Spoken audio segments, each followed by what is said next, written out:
He invited his poor ex to his company party to show off his success. But when she walked in with twins holding his baby photos, his millionaire facade crumbled. But before we dive into the full story, let me know where you're watching from and what time it is. Now subscribe to the channel, and let's get started. The light of an autumn afternoon filtered through the tall windows of Lorenzo's, an elegant restaurant nestled on Chicago's Michigan Avenue.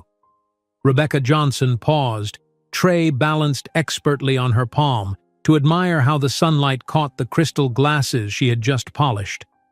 At 22, she carried herself with a quiet dignity that belied her circumstances, a small-town girl from Cedar Rapids, Iowa, working double shifts to save for college. "Excuse me." A deep voice pulled Rebecca from her thoughts. "Could I get another scotch? Neat, please."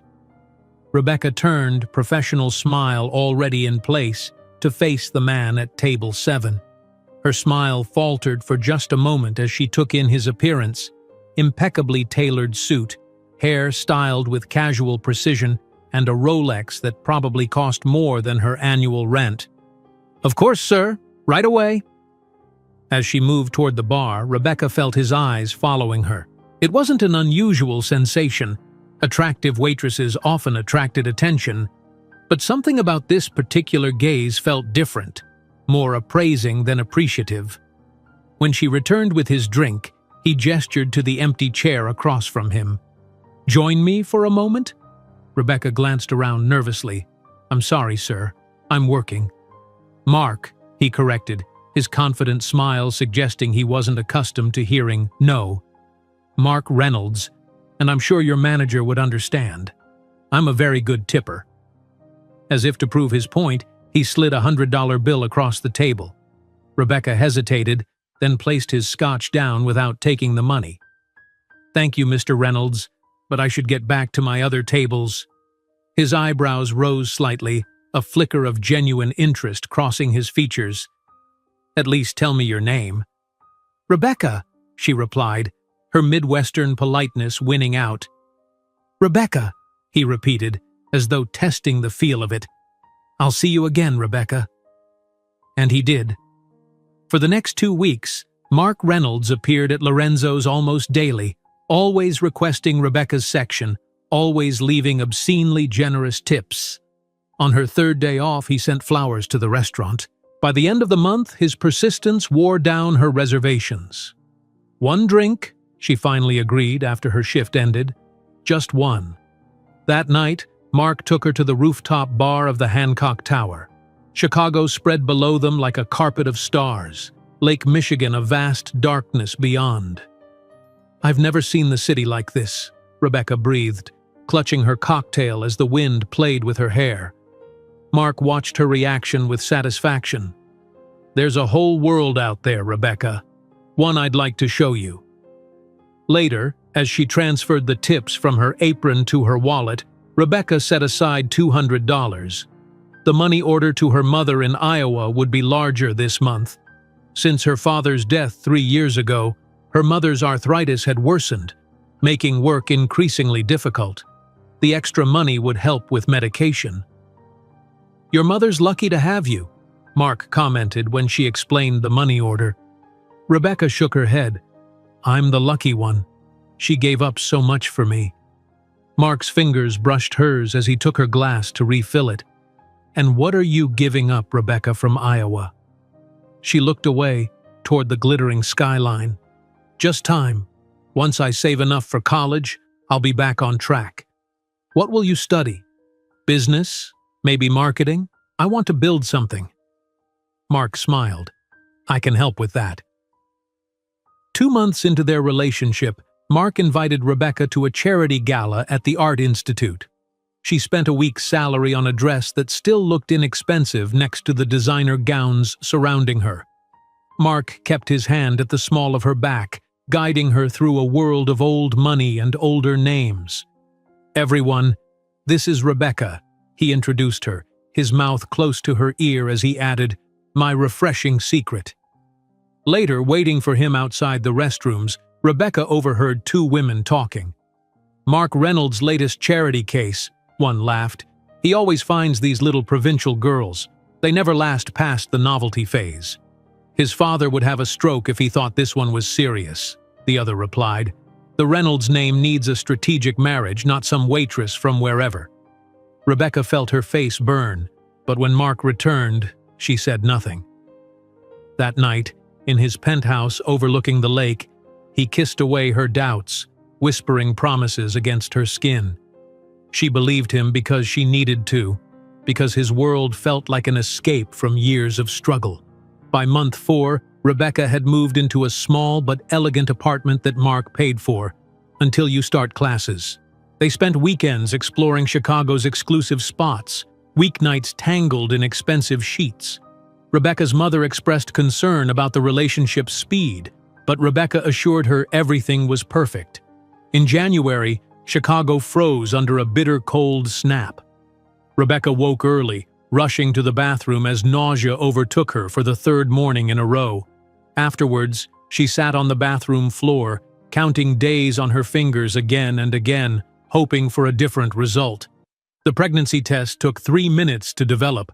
Rebecca watched the second line appear, faint at first, then unmistakable. She pressed a trembling hand to her still flat stomach, tears falling silently.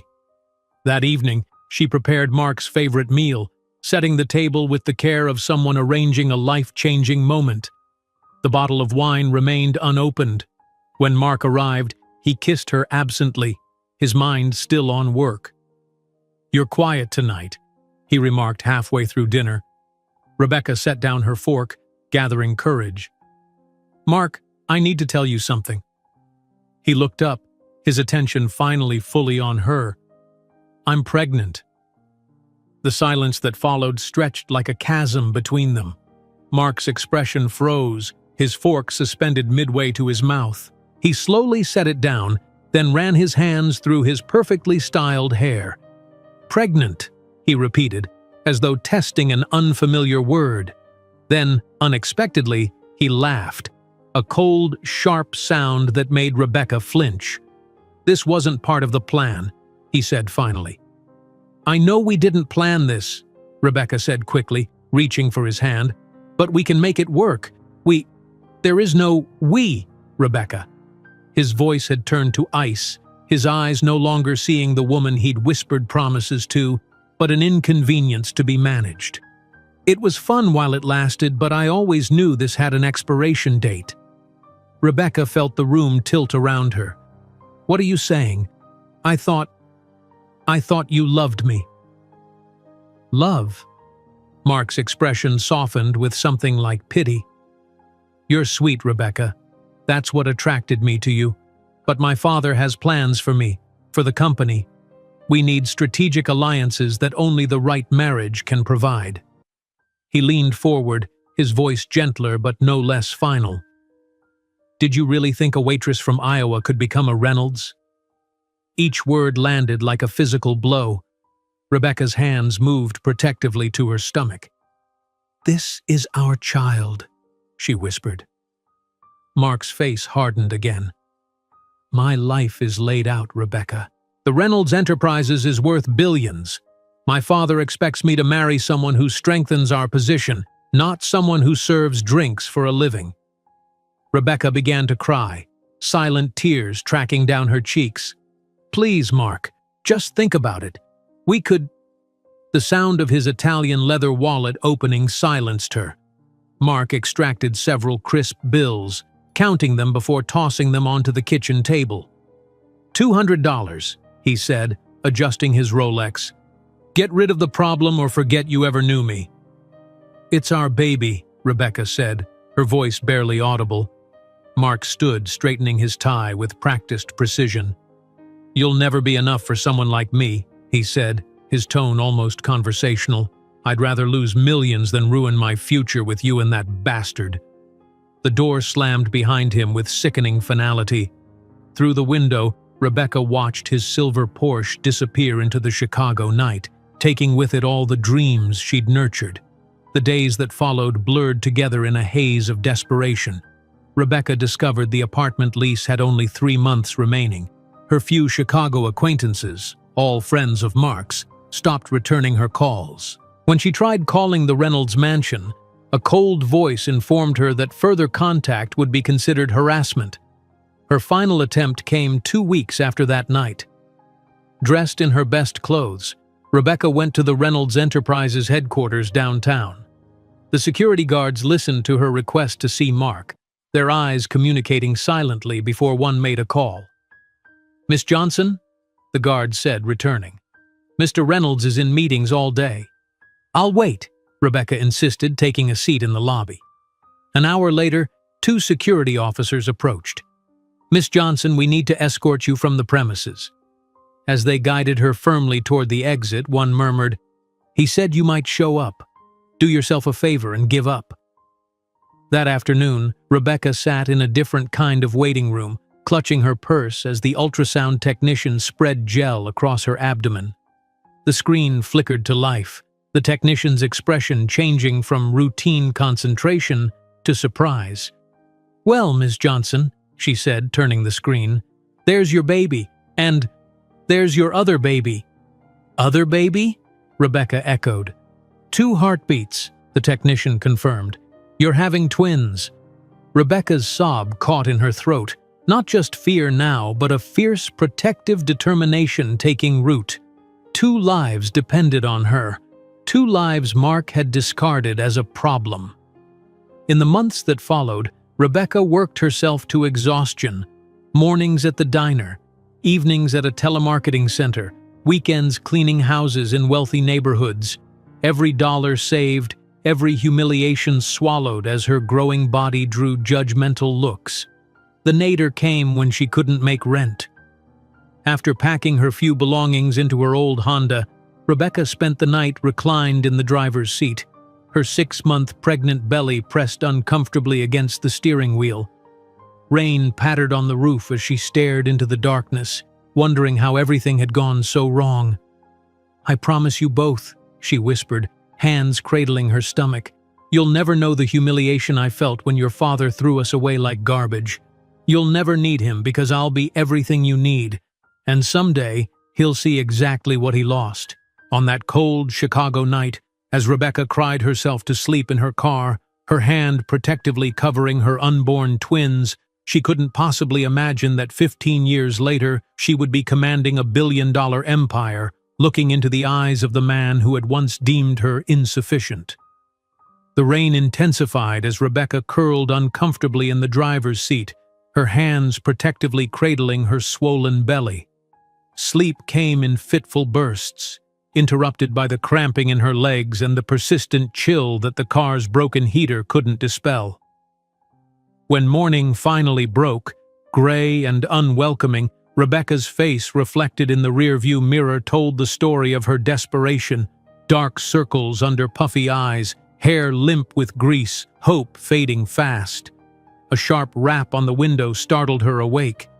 A police officer peered in, his expression shifting from suspicion to concern when he noticed her pregnant state.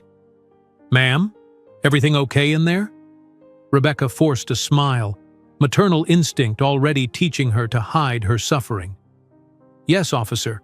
Just resting before work." His eyes took in the bags in the back seat, the pillow wedged against the door. "You sleeping in this car, miss?" "Just temporarily," she managed, shame burning her cheeks. "I'm between apartments, starting a new lease next week." The lie tasted bitter, but less bitter than the truth. After the officer reluctantly left, making her promise to find somewhere safer tonight, Rebecca started the car with trembling hands.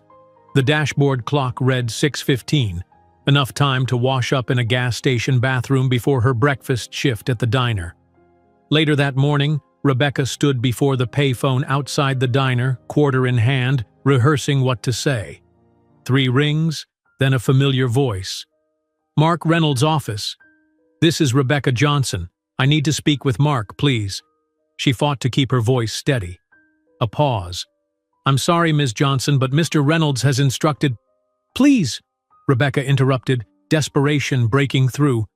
"I'm pregnant with his children, twins. I've lost my apartment. I just need to talk to him." The silence on the other end stretched uncomfortably. Finally, Ms. Johnson, I've been directed to inform you that continued attempts to contact Mr. Reynolds will be considered harassment. The Reynolds family has attorneys who specialize in handling such matters. He's the father of my... The line went dead. Rebecca hung up the receiver, leaning against the cold metal booth as tears threatened. She wouldn't cry. Not here, not where her manager might see and decide a weeping pregnant woman was bad for business. That evening, Rebecca sat in her car, methodically dialing Mark's cell phone for the 12th time that week. Each call went straight to voicemail. After the beep, she spoke softly. "Mark, it's Rebecca. Please call me back. I found out we're having twins.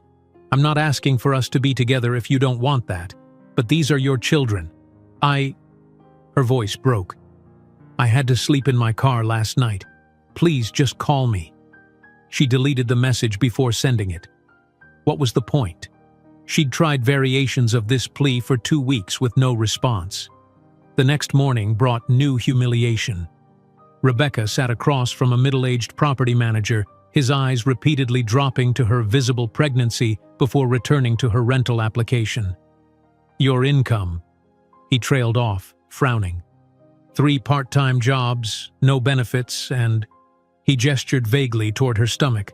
"I always pay on time," Rebecca insisted. "I have references from my previous landlord." "Look," he sighed, "we need tenants with stable income. Your situation is complicated, and in a few months, you'll have 2 infants in a studio apartment." "I'll make it work," she promised, hating the pleading in her voice. "I'm sorry." He slid her application back across the desk. "We have other qualified applicants." That afternoon, Rebecca sat in her obstetrician's waiting room, surrounded by couples holding hands, sharing excited whispers. She stared at the worn magazine in her lap, not reading, just avoiding eye contact with the happy families that reminded her of everything she didn't have. "Rebecca Johnson?" the ultrasound technician called, same as last time, but with a smile of recognition. "How are those twins doing?" Inside the examination room, Rebecca watched the screen as 2 distinct shapes appeared, each with a flickering heartbeat. The technician pointed out features, heads, arms, legs, while Rebecca lay silently, tears sliding sideways into her hair. "Would you like to know the sexes?" the technician asked gently. Rebecca nodded, unable to speak. "Looks like a boy and a girl. Congratulations." A boy and a girl. The perfect matched set. The family she would build alone because their father had declared her unworthy. Outside in the parking lot, sitting in her car that now served as both transportation and shelter, Rebecca allowed herself 5 minutes of complete breakdown. She sobbed until her throat hurt, until her scrubs shirt was wet with tears.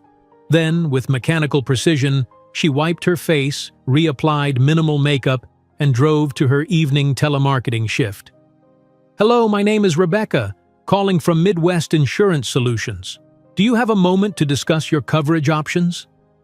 Over and over for 4 hours, while her back ached and her ankles swelled inside 2 tight shoes. Saturday morning, Rebecca knocked on the door of a sprawling Lincoln Park home, cleaning supplies in hand. The housekeeping agency had started her on probation, warning that pregnant women often couldn't handle the physical demands. She was determined to prove them wrong. "You'll do the bathrooms, kitchen, and vacuum all floors," instructed the homeowner, a woman in expensive yoga wear who barely looked at Rebecca. "We'll be out until 4. Don't touch anything in my husband's office." For 6 hours, Rebecca scrubbed toilets, mopped floors, and dusted furniture belonging to people who had everything she lacked: security, comfort, legitimacy. In one child's bedroom, she paused before a pair of cribs, matching and perfect, awaiting twins not unlike her own. Her hand moved involuntarily to her stomach. "You deserve better than car seats and diner booths," she whispered to her unborn children. By the time March arrived, Rebecca had established a grim routine. Morning shifts at the diner, evening telemarketing, weekend house cleaning. In between, she showered at a gym where she'd paid the minimum membership fee, stored her few remaining possessions in her car, and slept wherever she could, sometimes in her car, sometimes on the break room couch at the diner when her sympathetic manager looked the other way. The pregnancy advanced relentlessly. At 7 months, her uniform barely contained her expanded abdomen. Customers at the diner left smaller tips, their disapproving glances communicating their judgment of her ringless finger and swollen belly. One Tuesday morning, Rebecca stood at the diner counter tallying receipts when dizziness overtook her. The room tilted alarmingly, voices became distant, and then darkness. She awoke on the break room couch, her manager's worried face swimming into view. "Rebecca, thank God, I was about to call an ambulance." "I'm fine," she insisted, struggling to sit up. "Just stood too long." "You're not fine," he countered firmly. "Dr. Michaels from the clinic next door checked you out. He says you're exhausted and dehydrated. You need rest, proper meals." Rebecca laughed bitterly. "Rest? In my car? Proper meals from where? I have $17 until payday." Her manager, Mike, a gruff man who rarely showed emotion, sat heavily in the folding chair beside her. "Rebecca, I've been watching you come in more exhausted every day. You're sleeping in your car, aren't you?" The kindness in his voice nearly broke her. She nodded, unable to speak. "My sister runs a women's shelter in Evanston. It's not fancy, but it's clean, safe. They have programs for—" He gestured toward her belly. The word shelter burned like acid. She had fallen that far. "I still need to work," she said finally. "The job will be here," he promised. "But those babies need you healthy." That night, in the stark but clean room at Haven House Women's Shelter, Rebecca lay on a narrow bed, staring at the ceiling. Around her, other women's soft breathing filled the darkness. Women running from abuse, addiction, poverty. Women like her, who had believed a man's promises. Morning brought a new routine. Breakfast in the shelter's communal kitchen, prenatal vitamins provided by a church donation, a social worker asking questions Rebecca was too proud to answer truthfully. "The father's situation?" the social worker prompted, pen poised over a form.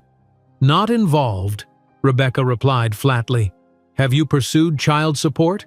With twins, you'll need—" "He made it clear he wants nothing to do with us," Rebecca interrupted. "I'm not begging anyone for help."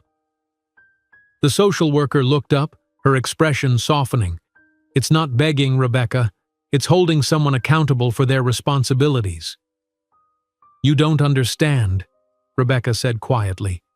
"His family has power, connections. They've already threatened legal action if I keep contacting them." 2 more weeks passed. Rebecca continued working, ignoring her doctor's warnings about overexertion.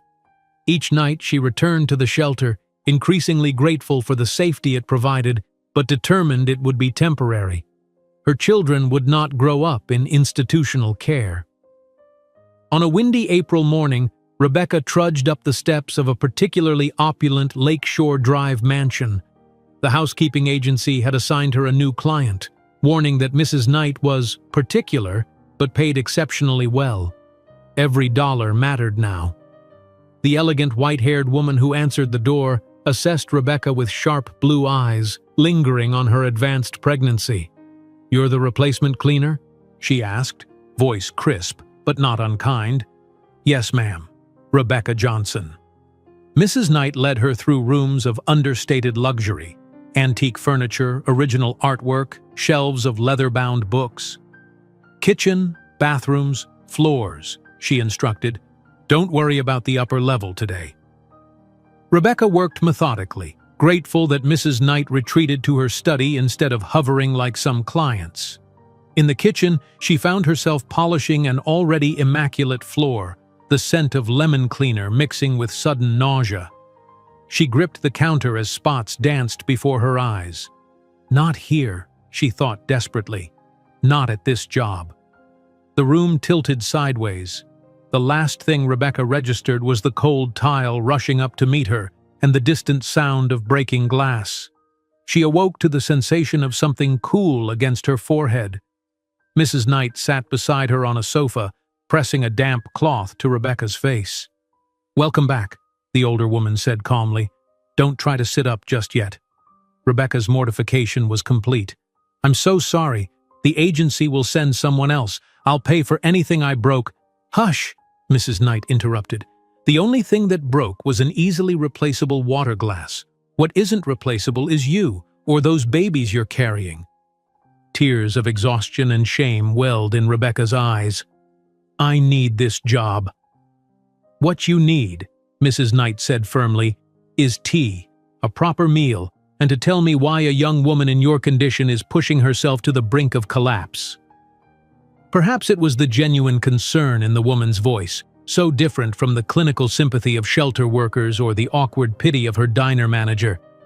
Perhaps it was simply that Rebecca had reached her breaking point. Whatever the reason, the story spilled out. Mark, the pregnancy, the abandonment, the nights in her car, the shelter, the desperate scramble to save enough for her children's future. When she finished, Mrs. Knight sat silent for a long moment. Then, with unexpected gentleness, she took Rebecca's hand. "My mother was abandoned, pregnant with me, in 1950, she said quietly. "I know exactly what you're facing." That simple statement of understanding broke something in Rebecca. She sobbed openly, months of stoic suffering finally finding release. Later, composed and slightly embarrassed, Rebecca sipped tea in Mrs. Knight's sunlit kitchen. "My guest room has its own bathroom," Mrs. Knight said matter-of-factly. "It's yours, for as long as you need it." "I can't accept charity," Rebecca protested weakly. "It's not charity," the older woman corrected. "I've been looking for a live-in assistant. You'll earn your keep. And—" She hesitated, then continued more softly. "This house has been too empty since my Harold passed." That evening, as Rebecca unpacked her meager possessions in the spacious guest room, now her room, Mrs. Knight appeared in the doorway holding a laptop. "There's a digital marketing certificate program that can be completed online before your delivery," she explained. "I've taken the liberty of registering you. The first class starts Monday." "Mrs. Knight, I can't possibly—" "Barbara," the older woman corrected. "And yes, you can. I was on the board of the tech company my husband founded. I still have connections. This industry needs smart women." In the weeks that followed, Rebecca established a new routine. Working at the diner mornings, studying digital marketing evenings, her nights spent in actual comfort for the first time in months. Barbara proved to be not just a landlady but a mentor, sharing wisdom from her own successful career in advertising. On endless nights studying while her ankles swelled and her back ached, Rebecca forged her promise. "One day, Mark Reynolds will look at me and know that I was always more than enough." With a tired but determined hand pressed against her growing belly, sitting in the comfortable guest room of a woman who had once walked a similar path, Rebecca couldn't possibly imagine that in 15 years she would stand in one of Manhattan's most prestigious buildings, making decisions that would shake the very foundations of the company Mark Reynolds was struggling to keep relevant. Barbara Knight's elegant townhouse became a sanctuary Rebecca had never dared to dream of. As May bloomed across Chicago, the guest room, now officially Rebecca's room, had transformed from a temporary shelter into something that cautiously resembled home. Each morning, Rebecca would wake to sunlight filtering through actual curtains, not car windows, and for those first few conscious moments, the weight of her circumstances felt marginally lighter. On a particularly warm spring morning, Rebecca sat at Barbara's kitchen island, nursing a cup of herbal tea while reviewing her digital marketing coursework. The laptop, a gift from Barbara that Rebecca had initially tried to refuse, displayed engagement metrics for a hypothetical campaign. The course was challenging, especially for someone whose education had been interrupted, but Rebecca attacked each assignment with fierce determination. "You're up early," Barbara observed, entering the kitchen in her silk robe. At 68, Barbara Knight carried herself with the confident grace of a woman who had spent decades in boardrooms dominated by men. "Couldn't sleep," Rebecca admitted, shifting uncomfortably. At 7 months pregnant with twins, Finding a comfortable position had become nearly impossible. Plus, I have this case study due. Barbara poured herself coffee from the machine Rebecca had programmed to start brewing at 6. "You're pushing yourself too hard." Rebecca shook her head, instinctively cradling her swollen belly. "Not hard enough. I have less than 2 months to finish this certificate before they arrive." Barbara settled across from her, blue eyes sharp with concern. "Rebecca, may I share something personal with you?" Rebecca nodded, surprised by the unusual hesitation in her typically forthright benefactor. "My mother was 17 when she became pregnant with me," Barbara began, fingers tracing the rim of her coffee mug. "The father was the son of her father's business partner, supposedly her ticket to security. When she told him about me, he denied everything, called her desperate, claimed she'd been with others." Rebecca's hand instinctively tightened around her mug. "My grandfather threw her out that night. It was 1950. An unwed pregnant girl was considered beyond redemption." Barbara's gaze turned distant. "She slept on park benches before finding a church shelter. Worked as a seamstress until the day I was born." "What happened to her?" Rebecca asked softly. Barbara's smile turned bittersweet. "She raised me alone, worked her way up to owning a small alteration shop, put me through college with those tired hands." She extended her own well-manicured fingers. "I know exactly what you're facing, Rebecca. The world has changed in some ways since then, but abandonment feels the same in any decade." Rebecca felt tears threatening, not from self-pity, but from the unexpected gift of being truly understood. "I wouldn't have survived without you," she admitted, the words catching in her throat. Barbara reached across the island, covering Rebecca's hand with her own. "That's not true. You would have found a way. You're a survivor. I've just made the path a little smoother." Later that morning, Barbara led Rebecca through the double doors of an unused bedroom at the back of the house. Morning light spilled through bay windows onto hardwood floors and pale blue walls. "I thought perhaps—" Barbara gestured to the empty space, uncharacteristically hesitant. "The light is good here and it's quiet. It could make a suitable nursery." Rebecca stood frozen in the doorway, overwhelmed by the generosity of the offer. This wasn't just a room, it was Barbara acknowledging that Rebecca and her babies might stay, might become something more permanent than temporary charity. "We can't impose," Rebecca began. "Nonsense," Barbara interrupted briskly, returning to her usual decisiveness. "This house has 5 bedrooms and only 1 occupant. It's wasteful." That weekend, they visited a second-hand furniture store where Barbara insisted on purchasing 2 gently used cribs. "An investment in my future peace and quiet," she claimed when Rebecca protested. "Babies sleep better in proper beds." As they arranged the cribs against the nursery wall, Rebecca felt a strange mixture of gratitude and grief. This wasn't how she had imagined preparing for her children's arrival, without a partner, dependent on a stranger's kindness. Yet the calm determination in Barbara's movements as she assembled the changing table reminded Rebecca that she wasn't alone anymore.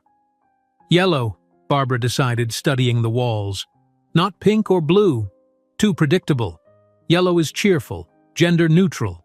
The following day, Rebecca found herself in paint-splattered overalls, carefully applying soft yellow paint while Barbara supervised from a safe distance, claiming her artistic consultation was more valuable than her painting skills. "My mother painted my nursery yellow too," Barbara shared, watching Rebecca work. "Said it was the color of hope." Evening found them admiring the freshly painted room, the scent of paint mingling with the Italian takeout Barbara had insisted on ordering. "To celebrate progress," she'd declared. As they ate at the kitchen island, Barbara unexpectedly produced a thick folder from her briefcase. "I've been meaning to show you this," she said, sliding it across the counter. "The digital marketing program you're in is excellent but limited. This is information about a bachelor's completion program at Northwestern. Classes are flexible, many online. There are scholarships for single mothers." Rebecca stared at the folder, then at Barbara. "College? I can't even think about that right now." "Not immediately," Barbara agreed, "but after the babies are settled. Your certificate program will get you entry-level work, but a degree will open doors." "I haven't been in school for years," Rebecca protested. "And with twins." "My mother finished her high school diploma with me in a bassinet beside her desk," Barbara said firmly. "Difficult doesn't mean impossible." That night, after Barbara had retired, Rebecca sat cross-legged on her bed, as cross-legged as her pregnancy allowed, and opened the Northwestern folder. The tuition figures made her stomach clench, but the scholarship information sparked a tiny flame of possibility. She pulled out her phone, finger hovering over Mark's number. In moments of weakness, she still found herself wanting to tell him things, ask questions. Would the twins have his eyes, his smile? Would they inherit his confidence, his easy charm? Or would they be strangers to him forever? Rebecca deleted his number with a decisive tap. Whatever gifts or challenges her children inherited from Mark Reynolds, they would never inherit his abandonment of them. She would make certain of that. The weeks that followed established a new rhythm. Mornings at the diner, afternoons studying, evenings helping Barbara prepare the nursery. Barbara insisted Rebecca cut back her hours as her due date approached, supplementing the lost income with what she called a living stipend in exchange for help managing her household affairs. "You have excellent organizational skills," Barbara observed one evening as Rebecca efficiently sorted through a backlog of Barbara's correspondence. "The corporate world needs more of that." Rebecca smiled, pleased at the praise but distracted by the stack of hospital pre-registration forms waiting for her attention. The reality of impending childbirth, without a partner, without family nearby, loomed larger each day. "What if something goes wrong?" she asked suddenly, the fear she'd been suppressing bursting forth. "What if there are complications? What if I can't handle 2 newborns?" Barbara set down her reading glasses, giving Rebecca her full attention. "Valid concerns, which is why I've arranged for a postpartum doula to assist for the first month." "A what?" "A professional who helps new mothers after birth," Barbara explained. "Particularly helpful with twins. She'll teach you feeding techniques, help with light housekeeping, allow you to sleep." Rebecca stared at her, speechless. "Consider it a practical gift," Barbara continued matter-of-factly. "More useful than stuffed animals or tiny outfits they'll outgrow in weeks." When Rebecca found her voice, it was thick with emotion. "Why are you doing all this for me?"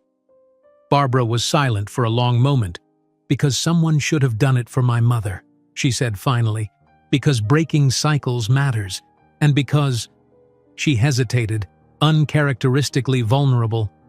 "You remind me of the daughter I never had."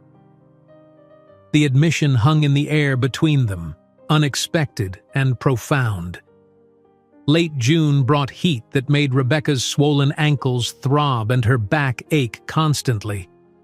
Barbara installed a window air conditioning unit in Rebecca's room and nursery, ignoring Rebecca's protests about the electric bill.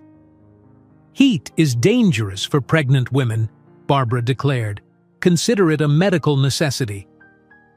On the last day of June, Rebecca completed her final digital marketing course assignment. As she submitted the project, a comprehensive campaign strategy for a fictional startup, a strange sense of accomplishment washed over her. For the first time since that devastating January night in her kitchen, she had finished something, created something, succeeded at something. "I did it," she announced to Barbara, who looked up from her newspaper with a knowing smile. "I never doubted you would," Barbara replied. "What's next?" Rebecca patted her enormous belly. "Next is surviving whatever these two have planned for me." "And after that?" Rebecca hesitated, then reached for the Northwestern application forms she'd been quietly completing in stolen moments. "After that, maybe this." Barbara's smile widened. "Now you're thinking like a knight." The comment was casual, but it lingered in Rebecca's mind as she prepared for bed that night. Standing before the bathroom mirror, she studied her reflection. The exhaustion in her eyes, the determination in her jaw, the life growing within her. "Rebecca Knight," she whispered experimentally, tasting the syllables.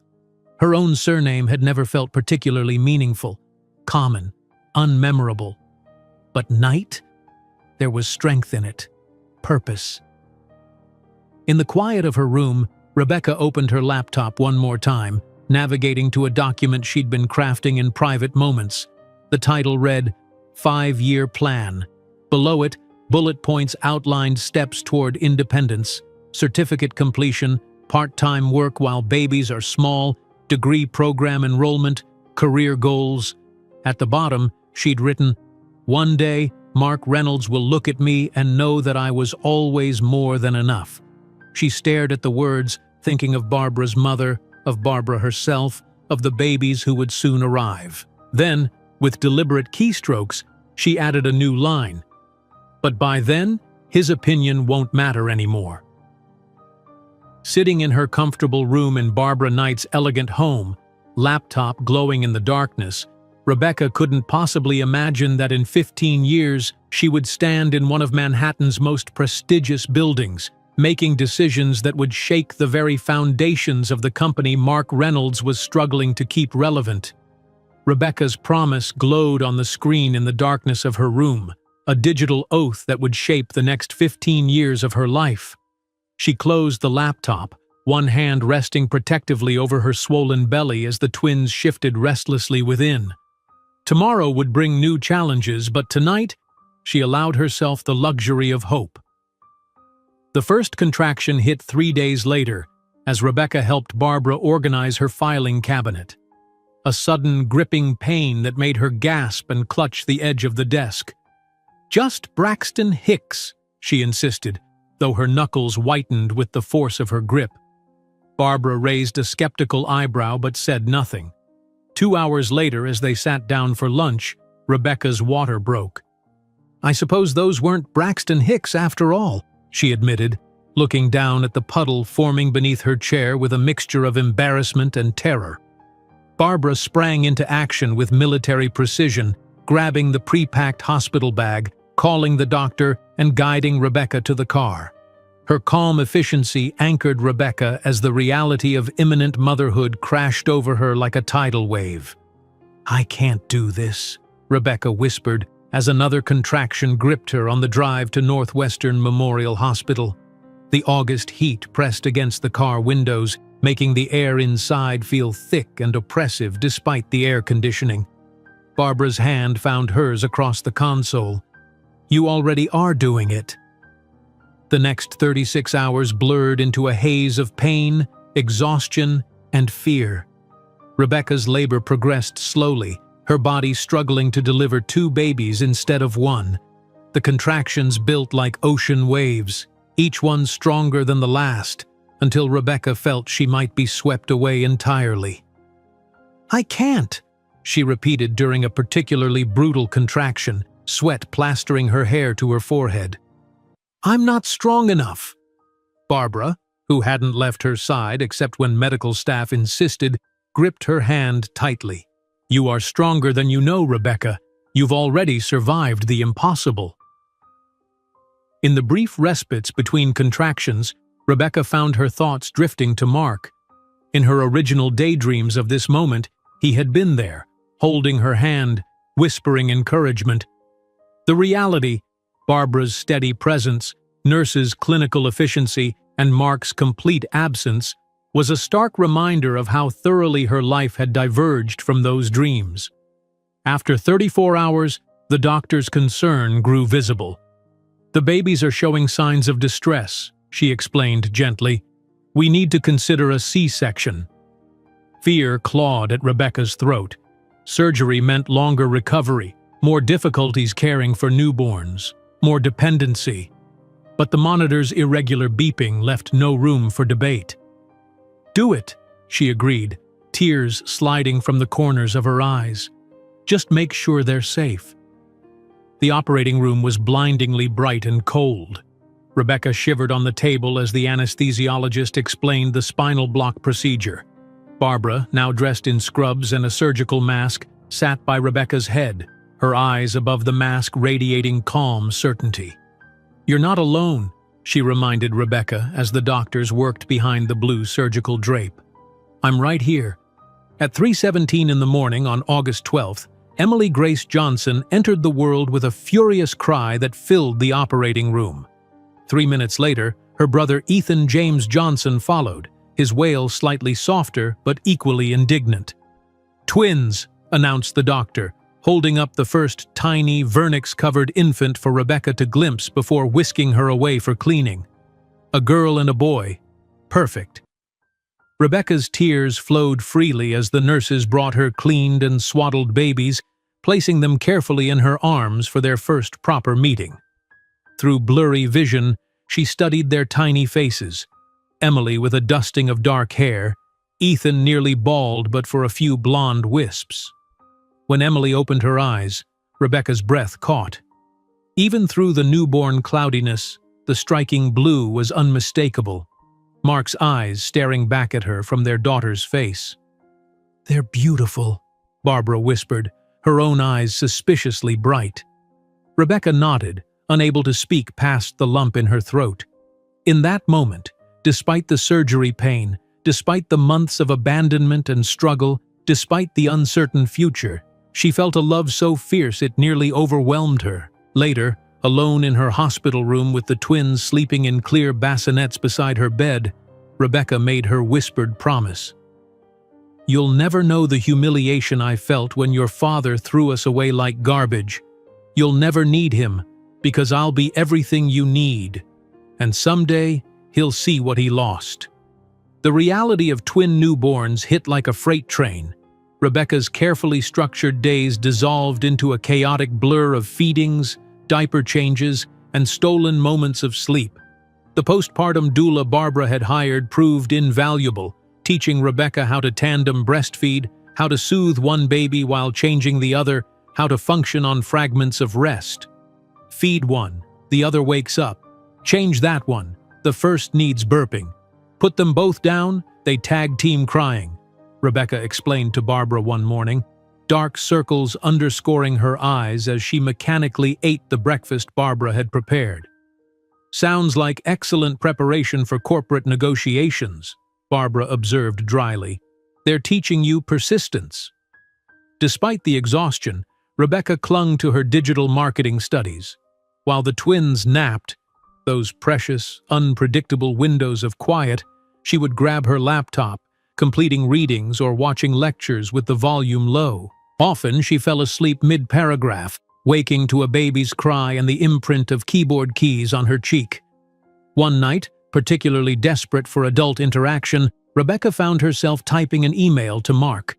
Half delirious with exhaustion, she wrote about Emily's eyes, so like his, and Ethan's stubborn temperament. She described their tiny fingers and perfect toes, the way they calmed when she sang lullabies, how they'd already grown in just 3 weeks. Her finger hovered over the send button, a moment of weakness in the pre-dawn darkness. Barbara found her there, asleep at the kitchen table, head resting on the keyboard, the unsent message still open on the screen. Quietly, she closed the laptop, covered Rebecca with a throw blanket, and took over the 5 a.m. feeding when the babies began to stir. When Rebecca woke, the message had been automatically deleted as a draft. The moment of vulnerability passed. As the twins reached 3 months old, a new rhythm gradually emerged from the chaos. Rebecca established a feeding schedule that allowed her brief windows of productivity.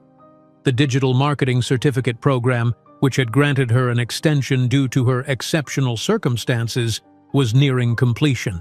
Her final project remained, creating a comprehensive digital security newsletter targeted at small businesses. "Why security specifically?" Barbara asked one evening, cradling Ethan while Rebecca worked on her laptop, Emily asleep in the baby swing nearby. "I've been reading about data breaches during the financial crisis," Rebecca explained, typing one-handed while balancing reference materials on her knee. "Small businesses are especially vulnerable right now but can't afford enterprise-level security.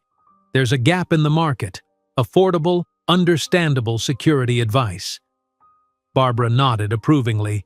You've found a niche. Smart. Rebecca completed her newsletter template at 2 in the morning, babies finally asleep after a particularly fussy evening. Security Digital for Small Businesses in Crisis, she titled it, adding subheadings about password protection, customer data safety, and affordable security software options. The next morning, Barbara reviewed it over coffee. This is good, Rebecca. Really good. Who will you send it to? Rebecca hesitated. I compiled about 50 contacts, owners of small businesses I worked with at the diner, a few clients from when I did housekeeping, some connections from your business network who gave permission. Start there, Barbara encouraged. Build slowly, quality over quantity. When Rebecca hit send on that first newsletter, she felt a curious mixture of pride and terror. What if no one read it? What if they found it amateur, uninformed? What if this first step toward rebuilding her life fell flat? The response exceeded her modest expectations. 10 readers replied with questions, 3 requested phone consultations, and 1, the owner of a small bookstore, offered to pay $75 for an hour of personalized security advice. Rebecca stared at the payment offer email in disbelief. Someone wants to pay me, for my knowledge. Barbara smiled knowingly. The first of many. Now, what will you do with this momentum? That night, after putting the twins down, Rebecca created a simple spreadsheet to track her newsletter subscribers, consultation requests, and the small income trickling in. It wasn't much, certainly not enough to support herself and 2 infants, but it was something she had built, something no one could take away. As fall deepened into winter, Rebecca continued producing her newsletter while completing her certificate program. The twins grew with astonishing speed, their personalities emerging, Emily observant and determined, Ethan curious and persistent. They rolled over, discovered their hands, began the babbling that would eventually become words. Rebecca documented each milestone meticulously, storing the photos and videos in a private folder she sometimes imagined sharing with Mark in some distant future, where he regretted his choices. Other times, in stronger moments, she recognized these memories as treasures he had willingly forfeited. The day Rebecca received her digital marketing certificate in the mail, Barbara insisted on a celebration. She bought champagne for herself and sparkling cider for Rebecca, who was still breastfeeding. They toasted at the kitchen island while the twins played on a blanket nearby. To your first professional accomplishment as a mother, Barbara declared, clinking her glass against Rebecca's. The first of many. Rebecca looked from her certificate to her babies, eyes stinging with unexpected tears. I couldn't have done this without you. Yes, you could have, Barbara corrected firmly. Different path, same destination. You're unstoppable, Rebecca. Later that evening, Rebecca received her first payment for consulting, a check for $75 from the bookstore owner. She held it reverently, this physical proof of her value, her knowledge, her worth. While the twins slept in their cribs, soft nightlight casting gentle shadows across their peaceful faces, Rebecca permitted herself a rare moment of optimism. She had survived the worst year of her life. She had brought 2 perfect humans into the world. She had completed her education despite impossible odds. She had begun in the smallest way to build something of her own. We're going to be okay, she whispered, kissing each baby's forehead. Mommy promises. With just 50 subscribers to her first newsletter and 2 babies sleeping in the improvised nursery, Rebecca couldn't possibly imagine that she was laying the foundation for a company that would one day be valued in billions. A company that Mark Reynolds would desperately try to acquire to save his own declining empire. The first 3 years passed in a blur of growth, challenges, and small victories. The twins transformed from helpless newborns into energetic toddlers with distinct personalities. Emily analytical and observant, Ethan creative and persistent. Rebecca watched their development with wonder, documenting each milestone in the digital journal she maintained, partly for herself and partly as tangible proof of what Mark had missed. On a crisp autumn morning, Rebecca chased 3-year-old twins around the neighborhood playground, their laughter floating on the breeze as fallen leaves crunched beneath tiny sneakers.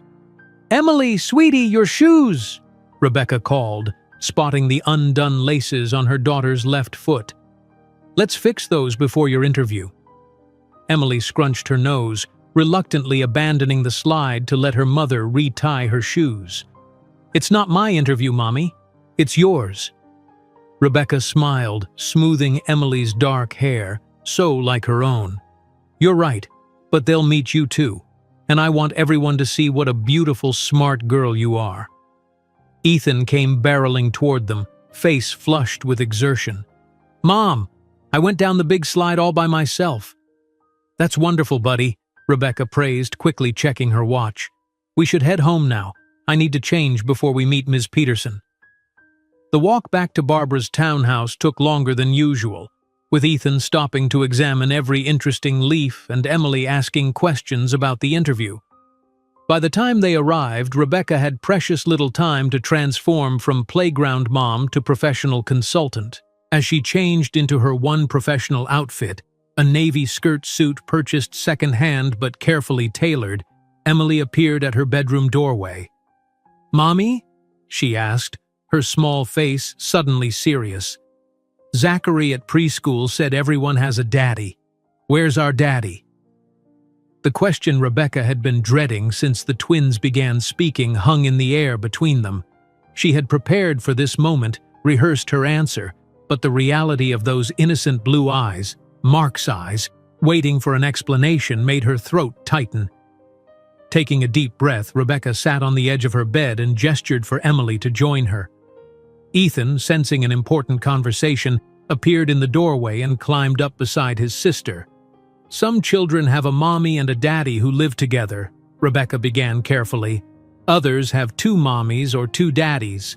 Some have just a mommy or just a daddy.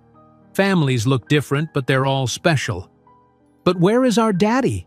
Ethan persisted, his expression mirroring his sister's curiosity.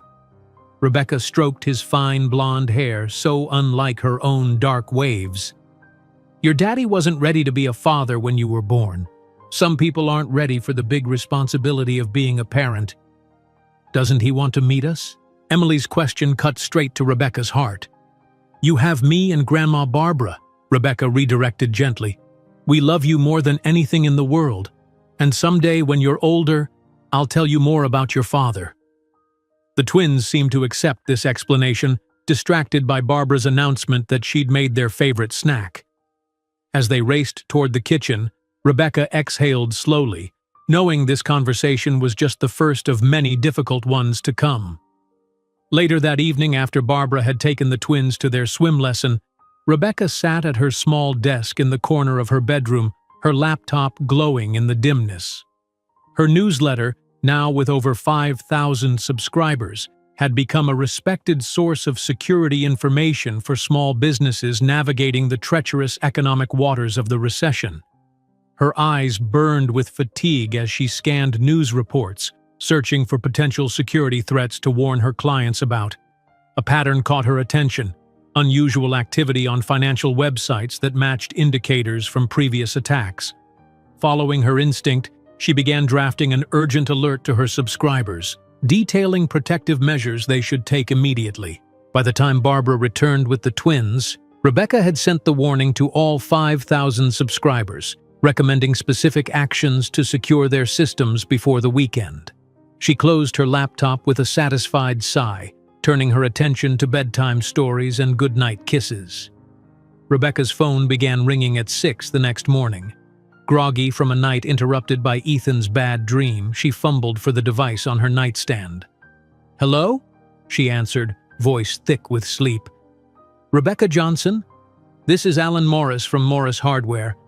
I got your security alert last night and implemented those changes you suggested. This morning, our IT guy confirmed we were targeted in a massive attack, but our systems weren't breached. You saved us thousands in potential losses." As Rebecca fully awakened, her phone continued to ping with notifications, emails, texts, voicemails from subscribers thanking her for the timely warning.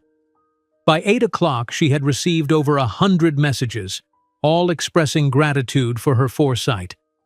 The following Tuesday, Rebecca sat in a downtown coffee shop across from Thomas Weber, a partner at a small investment firm that specialized in cybersecurity. "Your prediction saved millions in potential losses," Weber said, stirring his cappuccino. "How did you know before the experts?"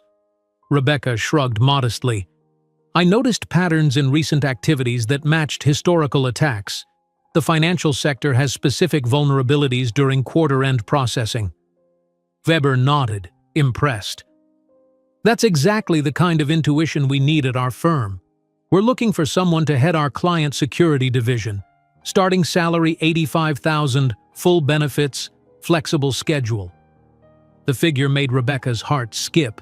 It was more than triple what she currently earned from her newsletter and part-time consulting combined. "That's very generous," she replied carefully, mind racing with possibilities. 85,000 would mean financial independence, a place of her own, college funds for the twins. "Think about it," Weber encouraged, sliding a business card across the table. "We need someone with your intuition and practical approach." That afternoon, Rebecca stood at the entrance to Little Explorers Preschool, watching through the observation window as Emily and Ethan participated in circle time. Emily sat attentively, hand raised to answer the teacher's question, while Ethan fidgeted beside her, more interested in his shoelaces than the lesson. They had grown so much, these miracles she'd brought into the world and raised through impossible circumstances. Emily already showed remarkable aptitude for patterns and numbers, while Ethan displayed creative problem-solving skills that surprised his teachers. They deserved every opportunity, every advantage Rebecca could provide. The job offer loomed large in her mind as she walked the twins home, listening to their excited chatter about the class guinea pig. Stability versus potential. Security versus possibility. These were the weights on the scale she'd been balancing since their birth. That evening, after the twins were asleep, Rebecca sat with Barbara in the kitchen, nursing cups of herbal tea while the offer from Weber's firm hung between them. "I have two options," Rebecca began, turning her mug between her palms. "Security or potential?" Barbara considered her over the rim of her glasses. "Tell me more." "The job offers security, good salary, benefits, stability for the twins. But I'd be building someone else's company, someone else's vision." Rebecca paused, gathering courage. "My newsletter has grown exponentially. I'm already earning decent consulting fees. If I focused on that full-time, created my own security firm, higher risk, higher potential reward," Barbara finished for her. "Exactly. But is it selfish to choose the riskier path when I have the twins to consider?" Barbara set down her tea with deliberate calm. "Security is tempting when you have children, but potential builds legacies. What lesson do you want Emily and Ethan to learn from watching you?"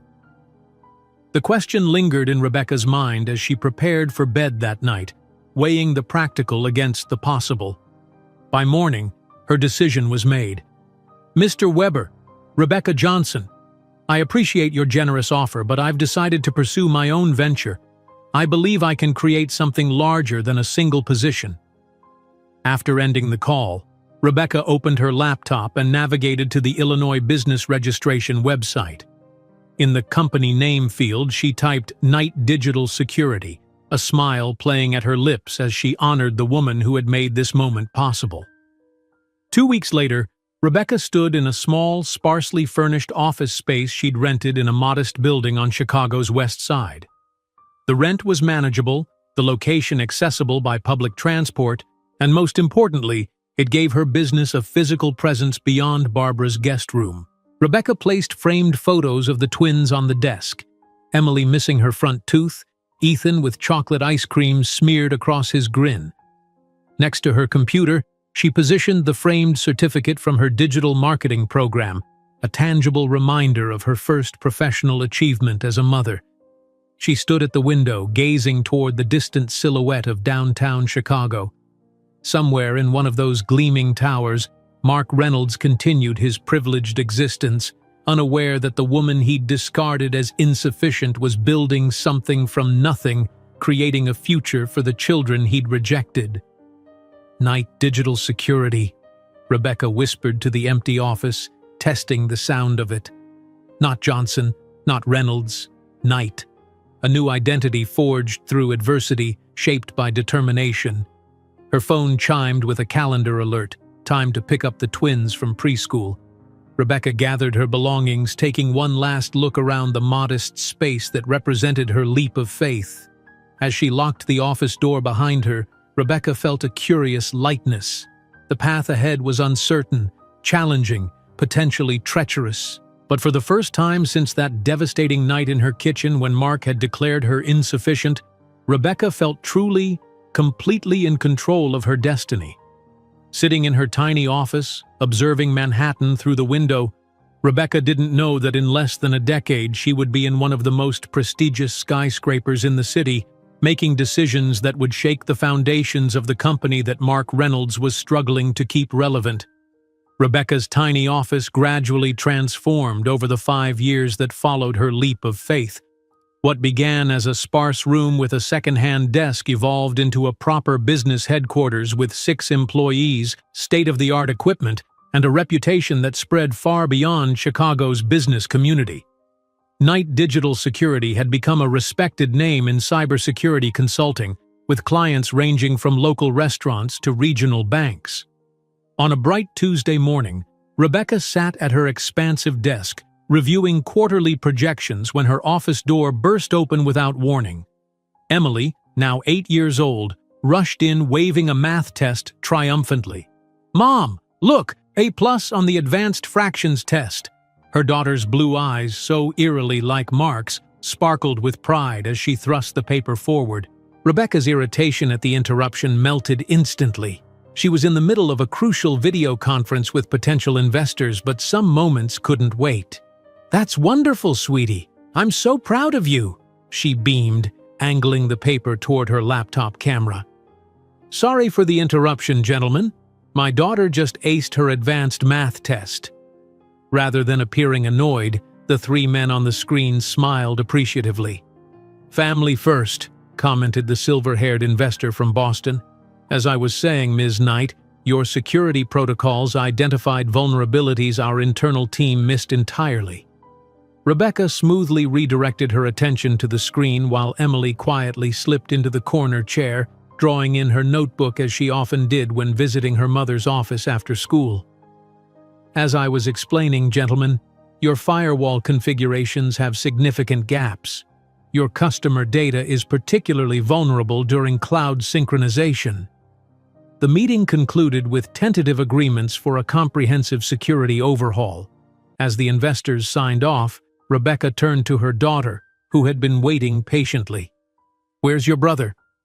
"With Ms. Diaz in the break room. He's helping her with something on her tablet." Rebecca laughed.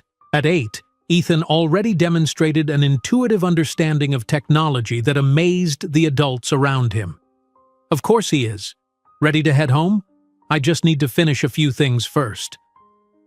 Later that evening, Rebecca stood in the twins' bedroom doorway, overnight bag slung over her shoulder.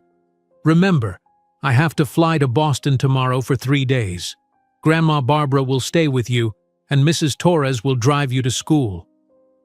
Ethan looked up from the robot he was building, his expression suddenly vulnerable despite his usual confidence. "Why do you work so much, Mom?" The question pierced Rebecca's heart.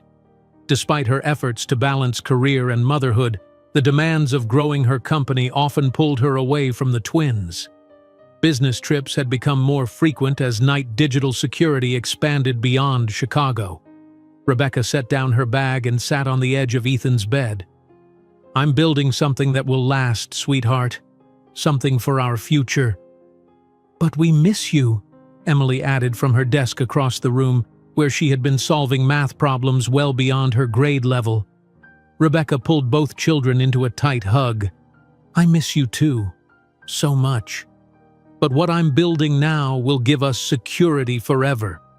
And one day, you'll understand why that matters." What she didn't say, couldn't say, was how each business trip, Each late night at the office, each new client was another step away from the desperate young woman who had once slept in her car, pregnant and abandoned. Another brick in the wall between her children and the kind of vulnerability she had experienced. On the plane to Boston the next morning, Rebecca scrolled through photos of the twins on her phone. Emily winning the school science fair, Ethan at his first coding camp. Each image a milestone Mark had forfeited, each achievement a silent rebuke to his cruel dismissal years before. As she prepared her presentation for the Boston clients, Rebecca's phone buzzed with a news alert. Major financial institution suffers catastrophic data breach. She quickly scanned the article, her pulse quickening.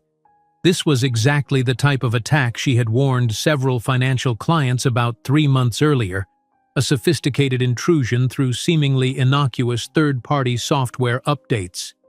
By the time her plane landed, Rebecca had 17 voicemails from current and prospective clients, all suddenly desperate for the security protocols she had been advocating.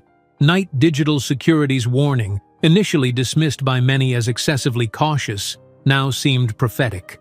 The next 72 hours passed in a blur of emergency consultations, media interviews, and hastily arranged meetings with financial institutions, suddenly eager to implement Rebecca's security recommendations. In her hotel room at night, she video-called the twins, listening to their day's adventures while simultaneously drafting security advisories for panicking clients. "You look tired, Mom," Emily observed during their third night's call, her perceptiveness remarkable for an 8-year-old. "Just busy, sweetie. Everyone suddenly wants Mom's help with their computers." When Rebecca returned to Chicago, she found her office transformed. The phone rang constantly, her assistant struggled to manage the influx of emails, and 3 different financial news outlets requested interviews. "It's happening," Barbara observed when Rebecca finally made it home, collapsing onto the sofa beside her mentor. "The tipping point." Rebecca nodded, too exhausted to speak. The data breach had done what years of careful reputation building hadn't fully accomplished. It had made Knight Digital Security a household name in financial cybersecurity circles. The following months brought explosive growth. Rebecca hired additional security analysts, moved to larger offices, and found herself invited to speak at industry conferences. The twins adjusted to their mother's increasingly demanding schedule, proud of her growing recognition even as they missed her consistent presence. One evening, as Barbara helped Emily with a school project, Rebecca shut herself in her home office for a crucial video meeting. The executives on her screen represented one of Wall Street's most prestigious financial firms. Old money, old power, the very world Mark had once claimed she could never access. "Ms. Knight, your team's analysis of our vulnerabilities was remarkably thorough," began the silver-haired CEO, his expression grave. "We've had 3 separate security consultants review our systems this year, and none identified the backdoor access points your report highlighted." Rebecca maintained her professional composure, though inside, a small voice whispered, "Not bad for a waitress from Iowa." "Our approach is more comprehensive than most," she explained, walking them through her methodology with confident precision. "We examine not just current vulnerabilities but predictive models of emerging threats." The meeting ended with an unprecedented proposal, $1 million for a year of exclusive security consulting. Rebecca's hand didn't tremble as she accepted. Her voice didn't betray the significance of the moment. Only after the call ended did she allow herself to feel the full weight of what had just occurred. She dialed Barbara immediately. "We got it. $1 million for the year." Barbara's delighted laugh filled the line. "I never doubted you would. What's next?" "We can finally buy the apartment, the one in Lincoln Park, with the separate bedrooms for the twins." The move happened quickly.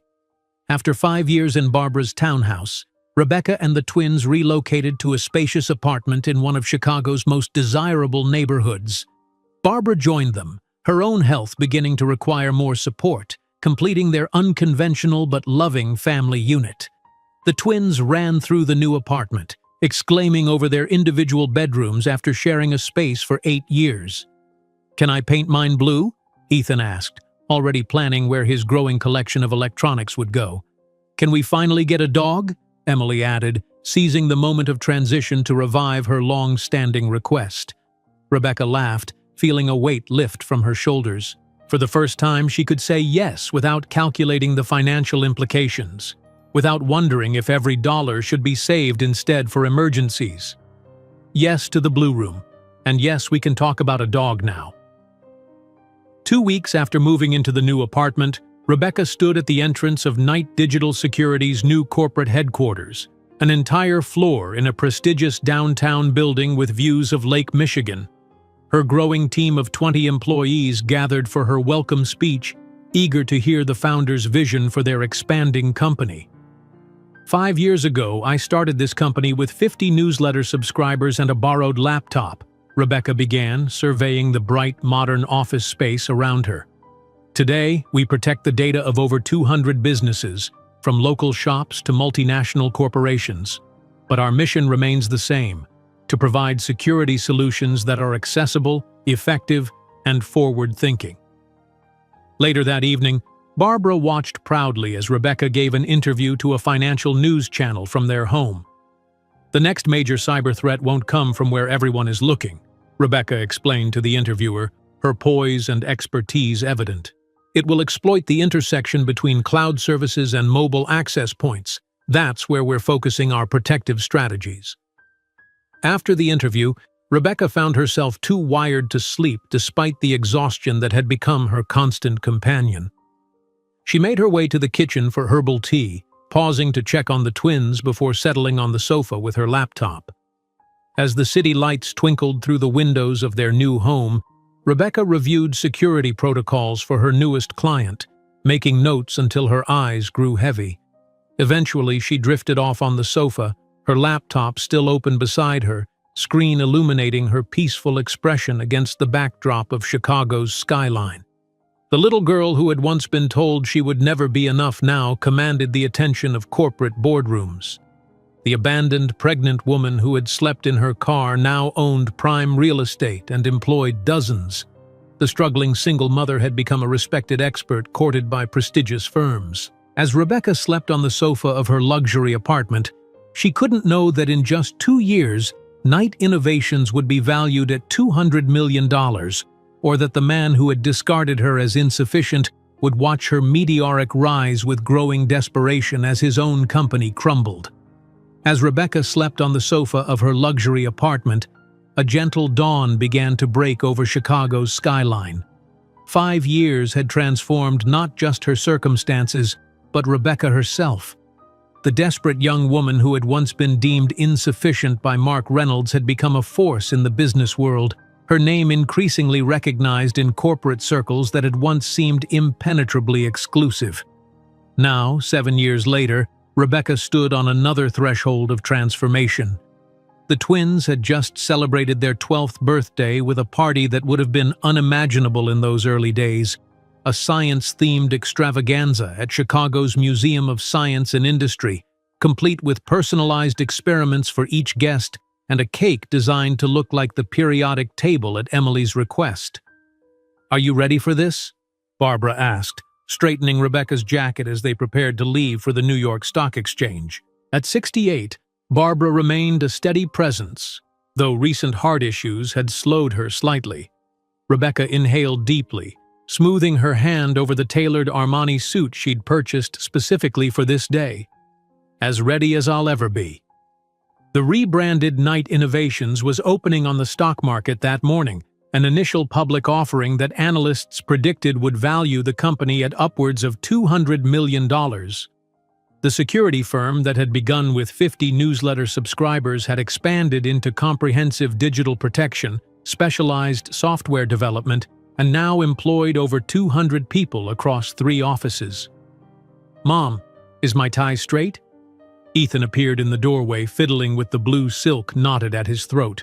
At 12, he'd shot up in height, his blonde hair and angular features increasingly reminiscent of the father he'd never met. Rebecca adjusted his tie with practiced hands. "Perfect. Where's your sister?" Practicing her speech again. Ethan rolled his eyes good-naturedly, as if she hasn't memorized it already. Emily had insisted on saying a few words at the bell-ringing ceremony, proud to be part of her mother's achievement. Her academic brilliance had already drawn attention from accelerated programs at prestigious schools, her mathematical aptitude surpassing students several years her senior. The morning passed in a blur of camera flashes, handshakes, and the surreal moment when Rebecca, flanked by her children, pressed the button that signaled the start of trading for Knight Innovations. On the screens above, they watched as share prices immediately jumped, the market's enthusiastic response to a company built from ground zero by a single mother who had once been told she would never be enough. "You did it, Mom," Emily whispered, squeezing her hand as they watched the numbers climb. "You really did it." Later that afternoon, Rebecca guided the twins through the sleek new headquarters of Knight Innovations, occupying the 35th floor of a Manhattan skyscraper with panoramic views of the city. Emily and Ethan marveled at the cutting-edge technology, the modern design, and perhaps most impressively to 12-year-olds, the fully stocked snack bar in the employee lounge. "This will be our primary base going forward," Rebecca explained as they wandered through the executive suite. "We'll keep the Chicago office, but with our expansion into international markets, New York makes more strategic sense for headquarters." "Does this mean we're moving here?" Ethan asked, his expression a mixture of excitement and uncertainty. Rebecca nodded. "After the school year ends. We've already found an apartment near Central Park, and I've researched schools for both of you."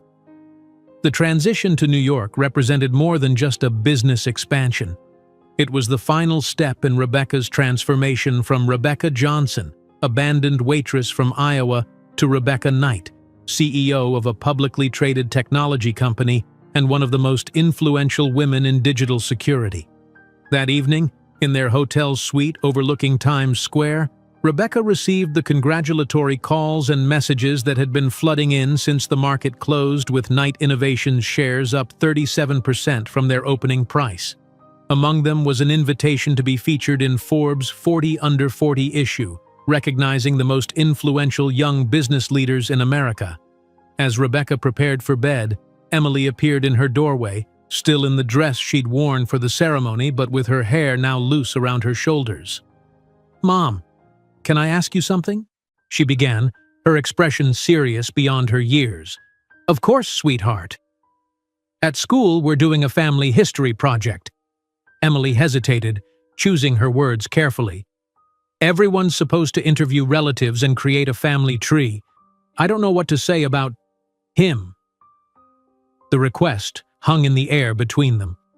Rebecca had always known this day would come, when vague explanations about their father not being ready would no longer suffice for her increasingly perceptive children. Rebecca patted the bed beside her, and Emily sat down, her blue eyes, so unsettlingly like Mark's, focused intently on her mother's face. "Your father and I met in Chicago when I was working as a waitress," Rebecca began, deciding that honesty, carefully filtered, was the best approach. "We dated for about 6 months before I found out I was pregnant with you and Ethan." "Did he know about us?" Emily asked directly. Rebecca nodded slowly. "Yes, he knew. But he wasn't in a place in his life where he felt ready to be a father. He made the choice not to be part of our lives." "Has he ever tried to find us? To see how we turned out?" The question carried a weight of longing that made Rebecca's heart ache. "No, he hasn't." The simple truth, stated gently but firmly. "But that reflects on him, not on you or Ethan. Some people aren't capable of seeing the incredible value in what's right in front of them." Emily absorbed this, her analytical mind visibly processing. "Do we have his last name?" "No. When you were born, I gave you my last name, Johnson. And then when I legally changed my name to Knight to honor Grandma Barbara, I kept Johnson as your legal last name." Rebecca had never wanted the twins to carry the Reynolds name, a subtle but significant rejection of the man who had rejected them. "One day when you're older, I'll tell you more about him," Rebecca promised, brushing a strand of hair from Emily's forehead. "But know this, You and Ethan are the best things that ever happened to me, and while I wish you had a father who recognized what amazing children you are, I've never for a moment regretted having you." The conversation seemed to satisfy Emily for the moment, though Rebecca knew it was just the beginning of questions that would become more pointed as the twins grew older. Someday they would want his name, his identity, the full story of their origin. But not yet.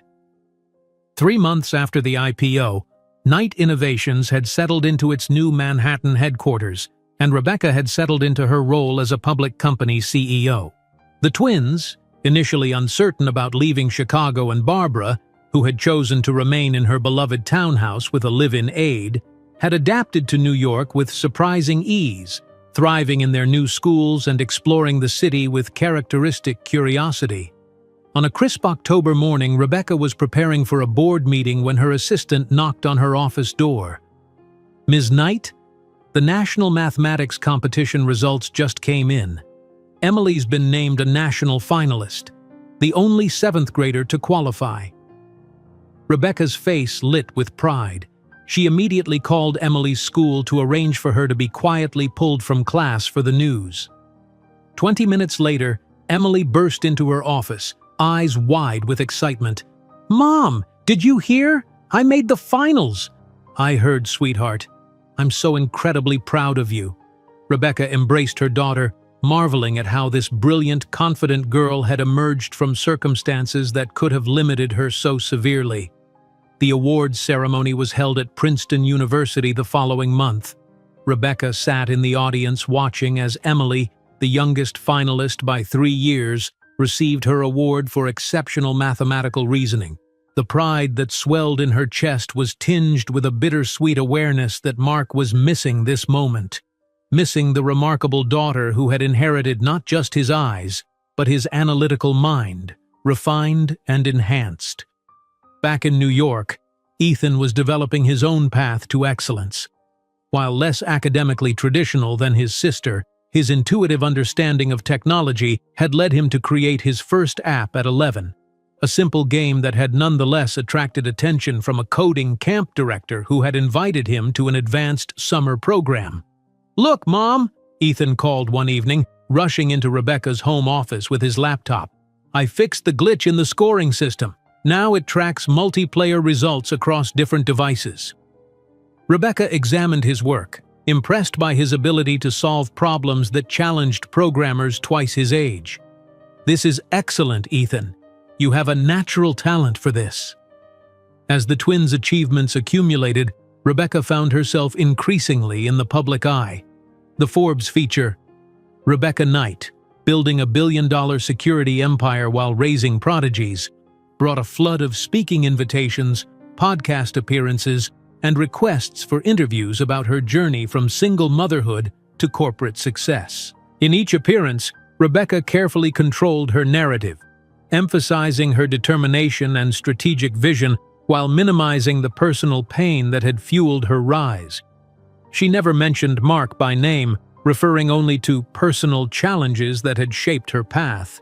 The twins, though increasingly curious about their origin story, respected her boundaries on the subject.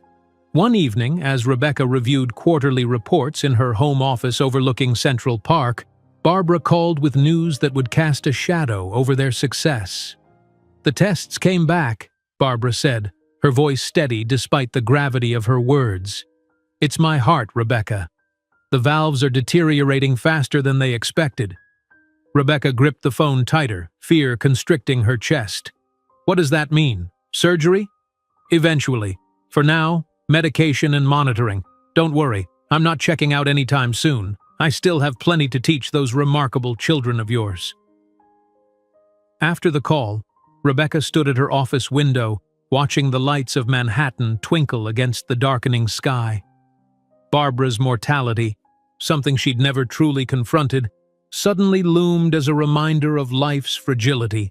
The woman who had saved her at her lowest point, who had become grandmother to her children, friend to her soul, would not be with them forever. That night, at a board meeting, Rebecca proposed a new initiative that had been forming in her mind for months. The Knight Foundation for Single Mother Entrepreneurs, dedicated to providing grants, mentorship, and resources to women building businesses while raising children alone. "This isn't just corporate social responsibility," she explained to the skeptical board members. "It's identifying untapped talent. Women who have succeeded against those odds have already proven their exceptional capabilities." The proposal passed, and Rebecca threw herself into establishing the foundation with the same determination that had built her company. Each achievement, each expansion, each milestone reinforced the truth she had discovered in Barbara's guest room years ago.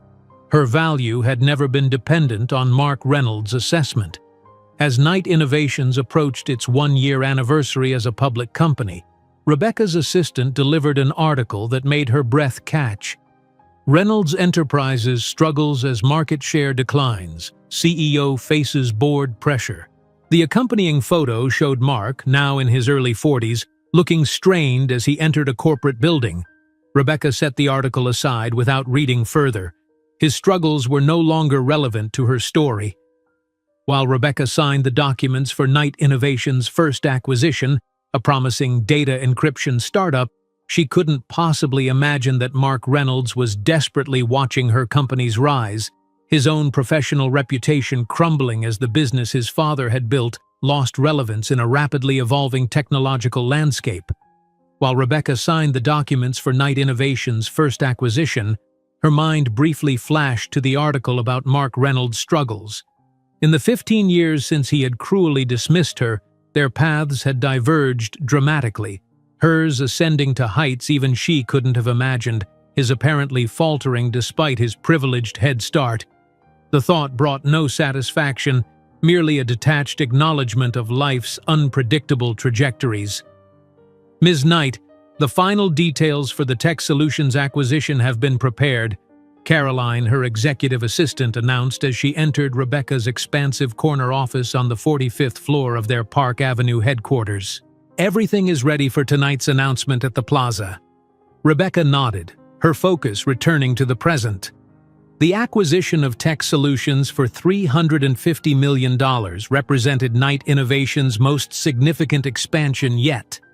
Tonight's event would bring together Manhattan's business elite to witness the formal announcement, a strategic display of power and confidence in the marketplace. "Have the seating arrangements been finalized?" Rebecca asked, scanning the document before her. "Yes, all confirmed. We've seated Emily at the Kennedy Institute table. They're eager to discuss her early admission application to their summer program. Ethan will be with the VPs from Silicon Ventures. They specifically requested to meet him after seeing his latest app." Rebecca smiled with pride. At 14, her twins had developed into remarkable young people with achievements that continued to astound the adults around them. Emily's mathematical genius had drawn attention from prestigious institutions across the country, while Ethan's programming innovations had already earned him significant income from 2 successful app launches. "Did Emily finish her Princeton presentation?" Rebecca asked, remembering her daughter's upcoming interview for the university's elite mathematics summer program.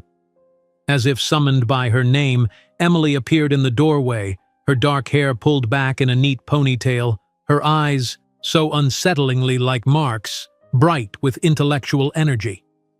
"Mom, can I use your conference room for the video call with MIT? The lighting is better than in my room at home." "Of course, darling. Have you finished your science presentation project?" "I finished last night.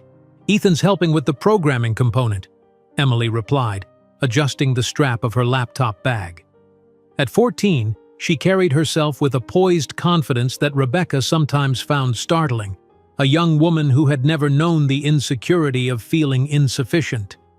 Rebecca watched her daughter disappear down the corridor, marveling at how the tiny infant she had once cradled in a borrowed crib had blossomed into this self-assured, brilliant young woman.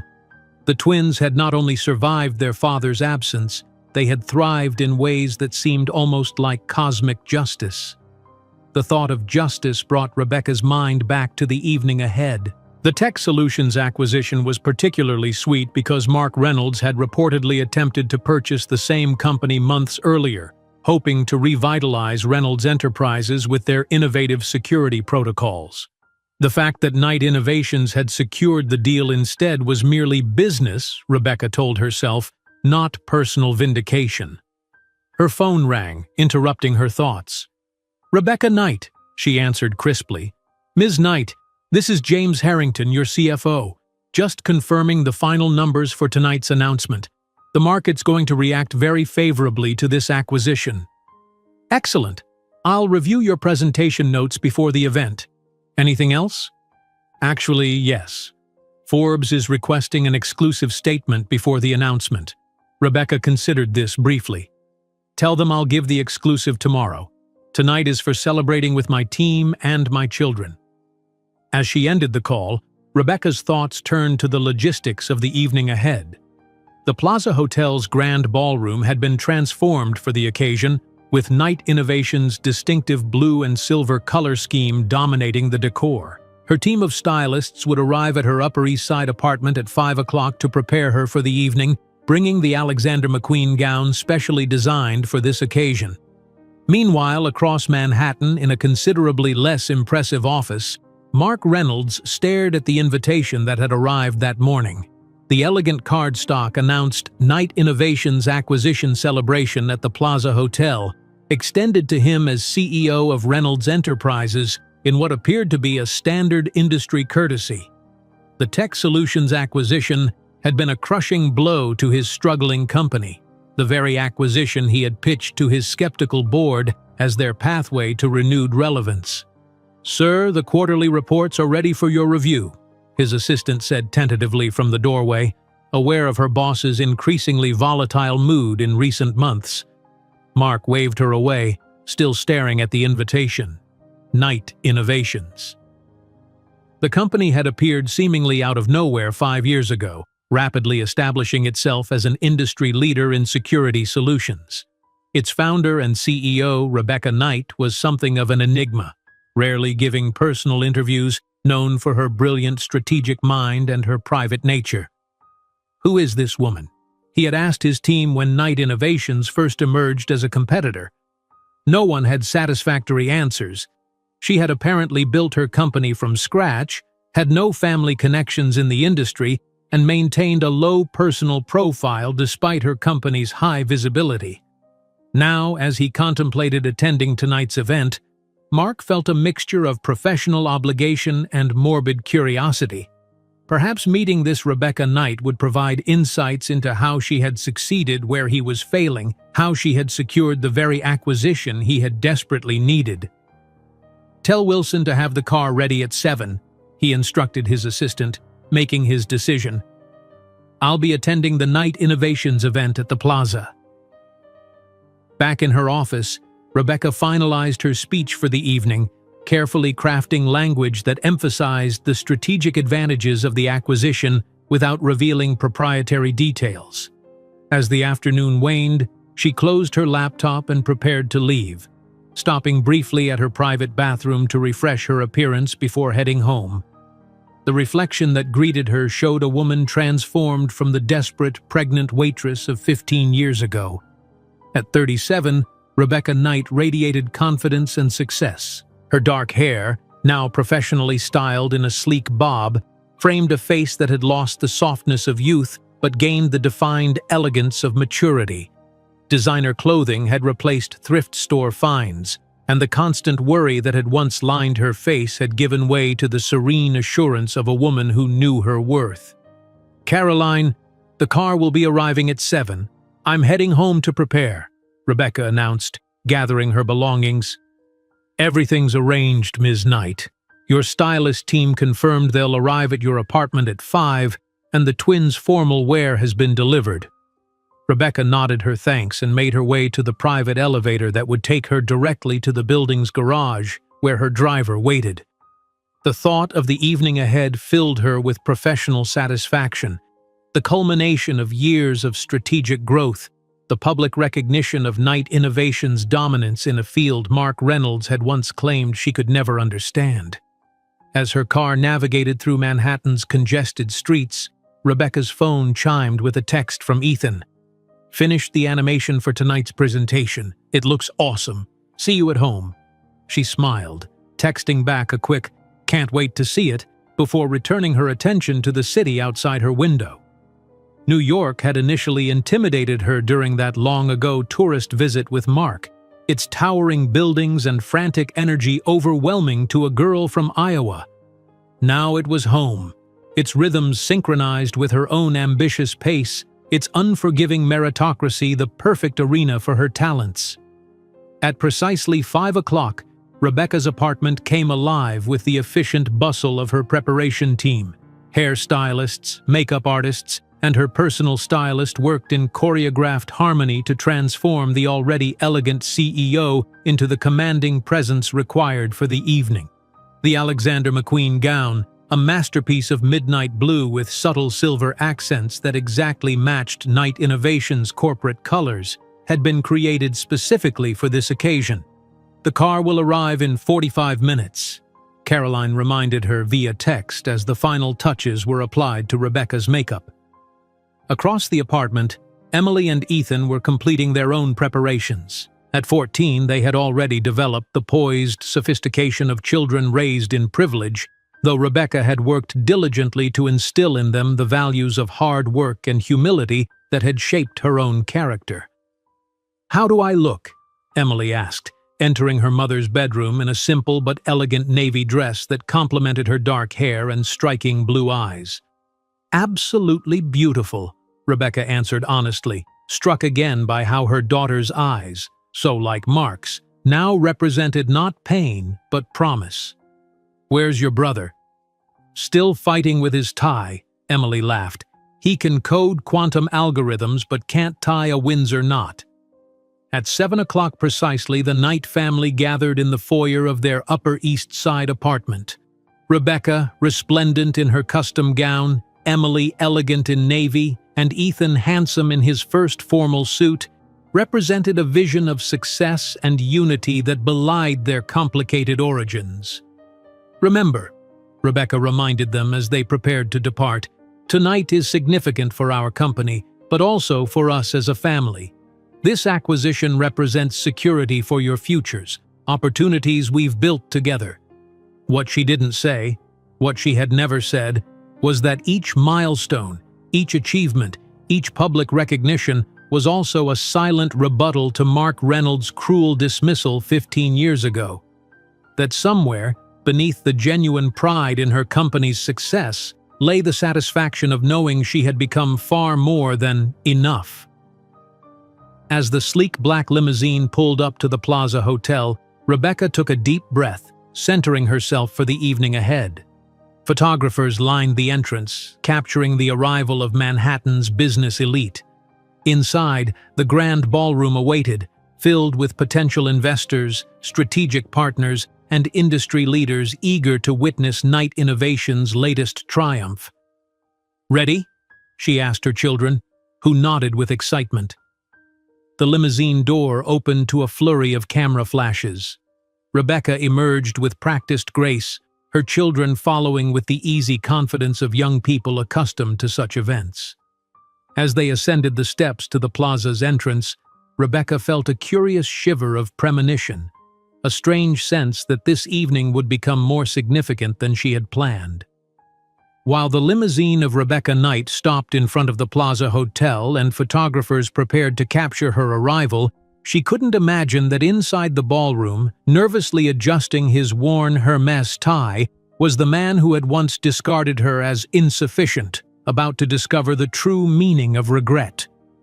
The grand ballroom of the Plaza Hotel shimmered with calculated opulence. Crystal chandeliers cast a golden glow over Manhattan's business elite, their murmured conversations blending with the subtle notes of a string quartet.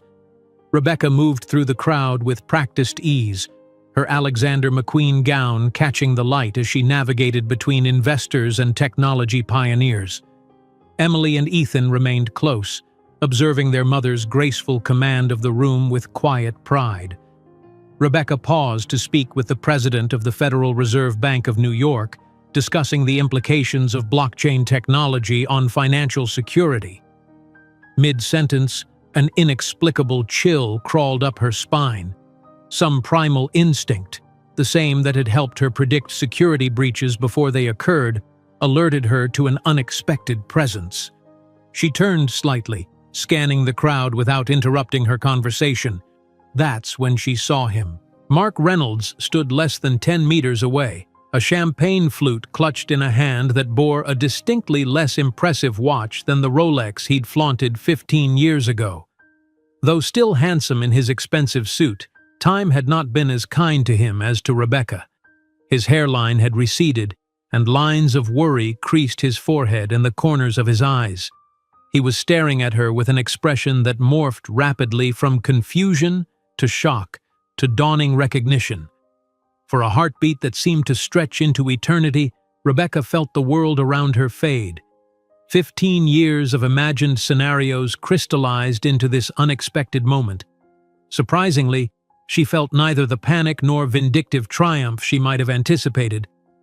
Instead, a strange calm settled over her, as if this confrontation had always been inevitable. "If you'll excuse me," she said smoothly to the banker, "I see someone I should greet." Rebecca turned to the twins. "Stay here for a moment. There's someone I need to speak with." As she approached Mark, she observed his complexion pale further with each step she took. His eyes darted from her face to the teenagers behind her, widening with horrified realization as he took in Emily's striking blue eyes, a perfect mirror of his own. "Rebecca? Rebecca Johnson?" His voice sounded rougher than she remembered, a slight tremor betraying his shock. "Knight.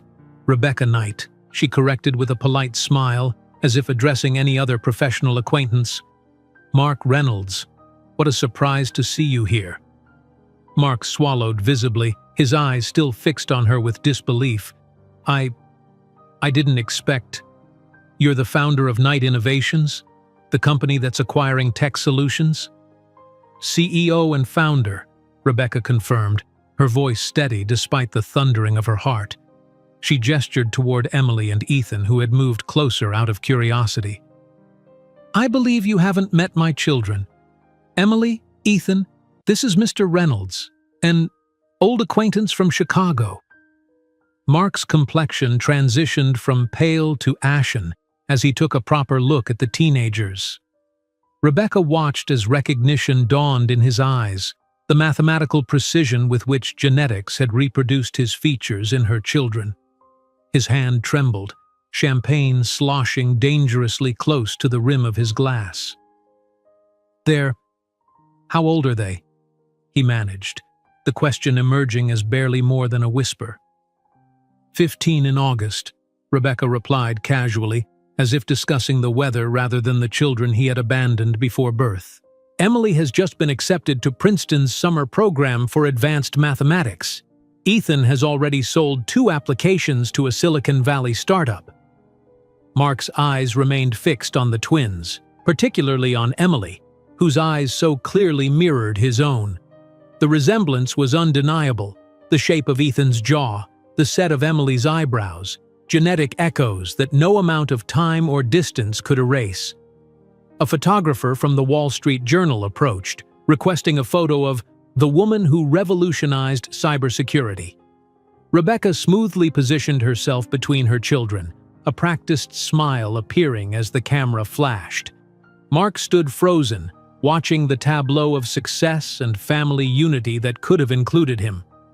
"If you'll excuse us, I need to prepare for my speech," Rebecca said, guiding the twins away.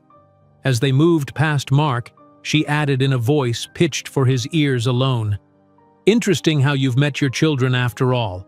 Fate has a curious way of working, doesn't it?" Mark's face contorted with shock. You never told me they were twins." "You never asked," Rebecca replied simply, her voice devoid of accusation but weighted with 15 years of unspoken history. "In fact, your exact words were to get rid of that problem, as I recall." The crowd began shifting toward the main stage as the master of ceremonies announced the commencement of the formal presentation. Mark grasped Rebecca's arm, his expression a desperate mixture of confusion and dawning horror. "We need to talk," he whispered urgently. Why didn't you ever contact me?" Rebecca delicately removed his hand from her arm, conscious of her children's curious observation. "I did reach out. I was escorted out of Reynolds Enterprises by security guards. After that, I understood you had made your choice." On stage, the chairman of Night Innovations Board had begun introducing Rebecca. Mark looked like a drowning man grasping for a lifeline. "You don't understand," he pleaded, his composure crumbling. "I was young, stupid. If I had known—" "If you had known what?" Rebecca interrupted, her voice finally revealing a flicker of emotion. "That I would build a company valued in billions? That your children would be prodigies? That I would become enough for you?" "Rebecca Knight, please join us on stage," the master of ceremonies called. With a final glance at Mark's stricken face, Rebecca ascended the steps to the stage, greeted by enthusiastic applause.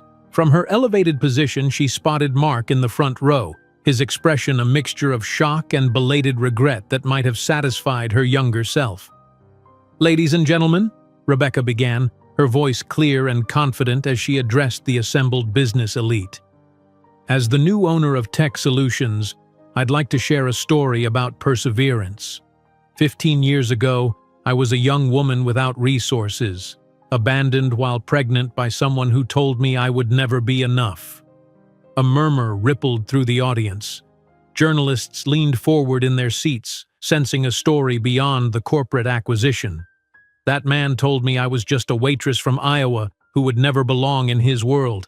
Today, that waitress has just acquired for $350 million the company he desperately tried to purchase to save his failing empire." All eyes in the room shifted toward Mark, who seemed to physically shrink with each word. Several executives in the crowd made the connection immediately, recognizing the reference to Reynolds Enterprises' failed attempt to acquire Tech Solutions months earlier. "What I learned on this journey is that our value isn't determined by those who reject us, but by our ability to transform rejection into determination," Rebecca continued, her voice strengthening. "This acquisition isn't merely a business strategy. It's proof that a single mother from Iowa can, indeed, build something extraordinary." As Rebecca transitioned into the technical aspects of the merger, Mark discreetly retreated toward the back of the ballroom, his face a mask of humiliation. Throughout her presentation, Rebecca delivered precise details about integration timelines and strategic advantages, never once glancing in his direction, though she remained acutely aware of his presence. After her speech concluded, Rebecca found herself surrounded by congratulatory handshakes and business cards. Through the crowd, she spotted Mark approaching again, his expression now hardened with anger beneath the embarrassment. "Why did you do that?" he hissed when he finally reached her. "Publicly humiliate me like that?" Rebecca met his gaze calmly. "I simply told my story. I never mentioned your name once. Any connection was made exclusively by your guilty conscience." With calculated precision, Rebecca opened her clutch and extracted an envelope, which she handed to Mark. "DNA test results confirming paternity and a court summons for 15 years of unpaid child support with interest. My lawyers will contact yours tomorrow." Mark's face paled anew as he stared at the envelope. "You don't need this. You're worth billions." "This isn't about money, Mark. It's about accountability, about showing Emily and Ethan that no one is above responsibility, not even the man who abandoned them before they were born." Mark clutched the envelope, knuckles whitening. "You've made your point. You've succeeded beyond what anyone could have imagined. What more do you want?" "Nothing from you," Rebecca replied, the truth of this realization washing over her with unexpected clarity. "That's what you never understood. Even 15 years ago, it wasn't about what I wanted from you. It was about what you owed our children." Emily and Ethan approached, their expressions curious but guarded. They had observed enough of the interaction to sense its significance. "Mom, the Princeton representatives want to speak with me," Emily said, her eyes flickering briefly to Mark's face. Rebecca nodded, placing a protective hand on her daughter's shoulder. "Mr. Reynolds was just leaving. We have details to discuss another time." Mark stood frozen, staring at the children he had rejected before birth, the mathematical prodigy with his eyes, the technological innovator with his jawline. children who had achieved remarkable success without his name, his money, or his presence. "They're extraordinary," he whispered, more to himself than to Rebecca. "Yes, they are," she agreed. "No thanks to you." As Mark retreated, visibly shaken, Rebecca turned her full attention to her children. The confrontation that had dominated her imagination for 15 years had finally occurred, but rather than the vindication she had once craved, she felt something unexpected: liberation. Mark Reynolds had become irrelevant to her success, to her happiness, to her worth. Emily squeezed her mother's hand. Who was that man? He kept staring at us. Rebecca took a deep breath. That's a conversation for tomorrow. Tonight is about celebrating what we've built together. As they moved through the crowd toward the Princeton representatives, Rebecca realized that the revenge she had once fantasized about paled in comparison to the life she had actually created. The next morning's headlines would link her past to her present, Mark's rejection to her triumph, but those narratives belonged to journalists now. Her own story had evolved beyond the abandoned waitress from Iowa, beyond the single mother fighting for survival, into something entirely her own. While Rebecca directed her attention to her children and their bright futures, she couldn't know that Mark Reynolds would spend the night sleepless in his Manhattan apartment, staring at the DNA results confirming what was visibly obvious, that he had abandoned not just a pregnant girlfriend 15 years ago, but the two remarkable children who might have been his greatest legacy.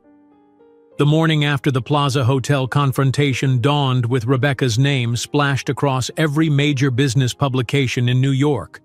Headlines ranged from the factual "Knight Innovations acquires tech solutions in $350 million deal" to the sensational "Tech CEO's revenge. Abandoned pregnant waitress returns as billionaire." Her phone had been ringing incessantly since 5 in the morning, with Caroline fielding calls from journalists hungry for more details about the personal drama that had unfolded alongside the corporate acquisition. Rebecca sat at her kitchen island, watching the twins eat breakfast in uncharacteristic silence. They had said little on the ride home from the plaza, clearly processing the charged interaction they had witnessed. Now, with morning light streaming through the windows of their Upper East Side apartment, the time for honest conversation had arrived. "I think we need to talk about last night," Rebecca began, setting down her coffee cup with deliberate calm. "About the man you saw me speaking with." Emily and Ethan exchanged glances, their silent twin communication that had fascinated Rebecca since infancy. "He's our father, isn't he?" Emily asked directly, her analytical mind having already assembled the evidence, his shocked expression, the physical resemblances, the emotional tension radiating between the adults. Rebecca nodded, taking a deep breath. "Yes, that was Mark Reynolds, your biological father." "The CEO of Reynolds Enterprises?" Ethan's eyes widened with recognition of the corporate name. "The company that's been losing market share to us?" "The same," Rebecca confirmed. "There are things about your father and the circumstances of your birth that I've never told you. I think you're old enough now to hear the whole story." For the next hour, Rebecca shared the unvarnished truth: her relationship with Mark, his cruel rejection when she announced her pregnancy, his callous offer of money to solve the problem, and her subsequent struggle to survive as a pregnant, homeless waitress. She explained Barbara's intervention, her own determined climb from newsletter writer to corporate leader, and her decision to protect them from knowledge that might have been painful. "He said I would never be enough for someone like him," Rebecca explained, her voice steady despite the painful memories. "That he'd rather lose millions than ruin his future with me and his bastard. He didn't even know you were twins." Emily's eyes, so like Mark's, filled with tears, while Ethan's face hardened with anger. "Why didn't you tell us before?" Emily asked, her voice small. "I wanted to protect you from feeling unwanted or rejected," Rebecca explained gently. "And truthfully, I wanted you to form your identities without the shadow of his abandonment. You deserve to become yourselves based on your own merits, not in reaction to his absence." Ethan, always more impulsive than his analytical sister, pushed his chair back abruptly. He doesn't deserve to know us now, not after what he did to you, to us. Rebecca reached for his hand. That's your decision to make, not mine. He's your biological father, regardless of his past actions. You have the right to know him or not know him on your terms. The doorbell interrupted their conversation. Rebecca checked the security monitor, surprised to see Mark Reynolds standing in the hallway of her building. She turned to the twins, question in her eyes. "It's him," she said simply. "Would you like me to send him away?" After a moment of silent communication, Emily spoke for both of them. "We want to meet him properly. We want to understand why he chose not to know us." Rebecca nodded, admiring their courage. "I'll be right beside you the entire time." When she opened the door, Mark looked like he hadn't slept. His expensive suit wrinkled, dark circles beneath his eyes, his normally perfect hair disheveled. He clutched a newspaper featuring a photo of Rebecca and the twins on the front page. "Thank you for seeing me," he began awkwardly, stepping into the apartment and taking in the tasteful luxury of Rebecca's home. "I know I have no right to ask anything of you."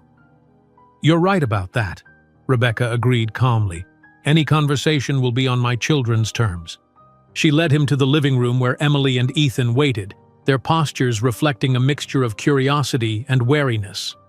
Mark stopped in the doorway, openly staring at the teenagers who shared his genetic blueprint. "You are," he began, voice thick with emotion. "You're both extraordinary. I can't believe I didn't want to know us?" Ethan finished for him, his tone challenging. "Yeah, we're still processing that part." Mark sank into an armchair, his face a study in regret. "I wish I could explain my actions in a way that would make sense to you. I was selfish, immature, focused only on what my father expected of me and the future I thought I needed." Emily, always the analytical one, studied him with detached curiosity. "Why now? Because our mother is successful? Because you've discovered we're enough now that we come with billions?" Mark flinched visibly at having his own cruel words reflected back at him. I deserve that. But it's not about money. Seeing you last night, realizing what I'd thrown away, it was like the ground opening beneath me. The Forbes article published this morning noted that Reynolds Enterprises has lost 40% of its market value in the last 3 years under your leadership, Ethan observed with clinical precision. "Are you looking for a connection with us or with our mother's fortune?" Rebecca observed with quiet pride as her children displayed the sharp intelligence and emotional resilience she had worked so hard to instill in them. Mark appeared genuinely wounded by their suspicion, running a hand through his thinning hair. "I deserve your mistrust," he acknowledged. "But this isn't about money or business. Last night, seeing you both, recognizing my features in your faces, realizing the relationship I forfeited." His voice broke. "It felt like my entire life has been a massive error in judgment." For the next hour, Mark answered their questions with surprising honesty. He explained how his strategic marriage to a technology heiress had ended in bitter divorce after 5 childless years. How the company he had prioritized over Rebecca and his unborn children had gradually lost relevance under his leadership, while innovators like Knight Innovations dominated the market. How his life, which had seemed so perfectly planned when he rejected Rebecca, had resulted in professional stagnation and personal emptiness. "The irony doesn't escape me," he admitted bitterly. "I rejected a family to focus on building an empire, and I ended up with neither." As the conversation wound down, Mark turned to Rebecca, hesitation evident in his posture. "What happens now?"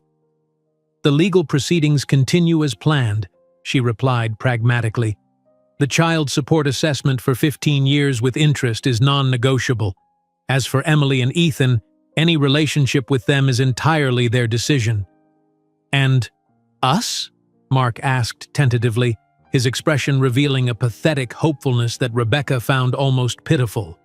Rebecca studied him for a moment, realizing with surprise that she felt absolutely nothing.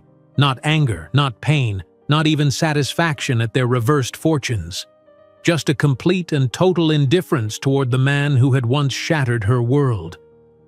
"There is no us, Mark," she replied, using the exact words he had spoken to her 15 years before. "There never was." The finality in her tone seemed to deflate him completely. He nodded slowly, accepting her rejection as he once had delivered his own. "I understand," he said quietly. "Thank you for at least allowing me to meet them." After Mark left, Rebecca found herself enveloped in a fierce hug from both twins. "Are you okay, Mom?" Emily asked, her perceptiveness extending beyond equations to emotions. "I'm better than okay," Rebecca realized, speaking the truth. "I think I finally let go of something I didn't know I was still carrying."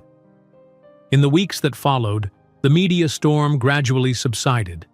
Mark made several awkward attempts to connect with the twins, expensive gifts, tickets to exclusive events, which they acknowledged with polite distance. The child support settlement was resolved through an extrajudicial agreement that Rebecca immediately transferred to an educational fund for young single mothers. 6 months later, Knight Innovations had successfully integrated tech solutions into its operations. In her spacious office overlooking Central Park, Rebecca prepared for an interview with Fortune magazine. The journalist, a respected business writer, asked thoughtful questions about the company's growth strategy before inevitably turning to the personal narrative that had captivated the business world. "Many readers are curious about how you balance your family life with running a corporate empire," she inquired, her recorder capturing Rebecca's thoughtful pause. "I've learned that true success isn't measured by what we build, but by why we build it," Rebecca answered carefully. "Every challenge I faced, every obstacle I overcame, every person who underestimated my capabilities, all became fuel for creating not just a company, but a legacy for my children." When asked about Mark Reynolds, whose company now faced rumors of hostile acquisition after years of declining relevance, Rebecca simply smiled. "I wish him the same thing I wish for everyone, the wisdom to value what truly matters before it's too late." That evening, seated in her penthouse with a view of Central Park spread before her, Rebecca watched Emily and Ethan studying together at the dining table. Their heads bent over their respective projects, Emily working through advanced calculus problems, Ethan coding a new application. They represented everything she had fought for, everything she had achieved against impossible odds. Her phone rang, her operations director informing her that Reynolds Enterprises had accepted an acquisition offer for a fraction of its former value. As part of the agreement, Mark Reynolds would be removed from his position as CEO. Rebecca thanked him for the information and ended the call without emotion. The news that would have once represented her ultimate vindication now seemed irrelevant. Somewhere along her extraordinary journey, she had liberated herself not just from Mark, but from the need to prove her worth to him or anyone else. As the city lights twinkled against the darkening sky, Rebecca Knight recognized the truth that had taken 15 years to fully comprehend. She had always been enough. And that certainty, more than any financial success or elaborate revenge, was her true victory. If you enjoyed today's video, I'm sure you'll love the next one. Don't waste time. Just click on the screen.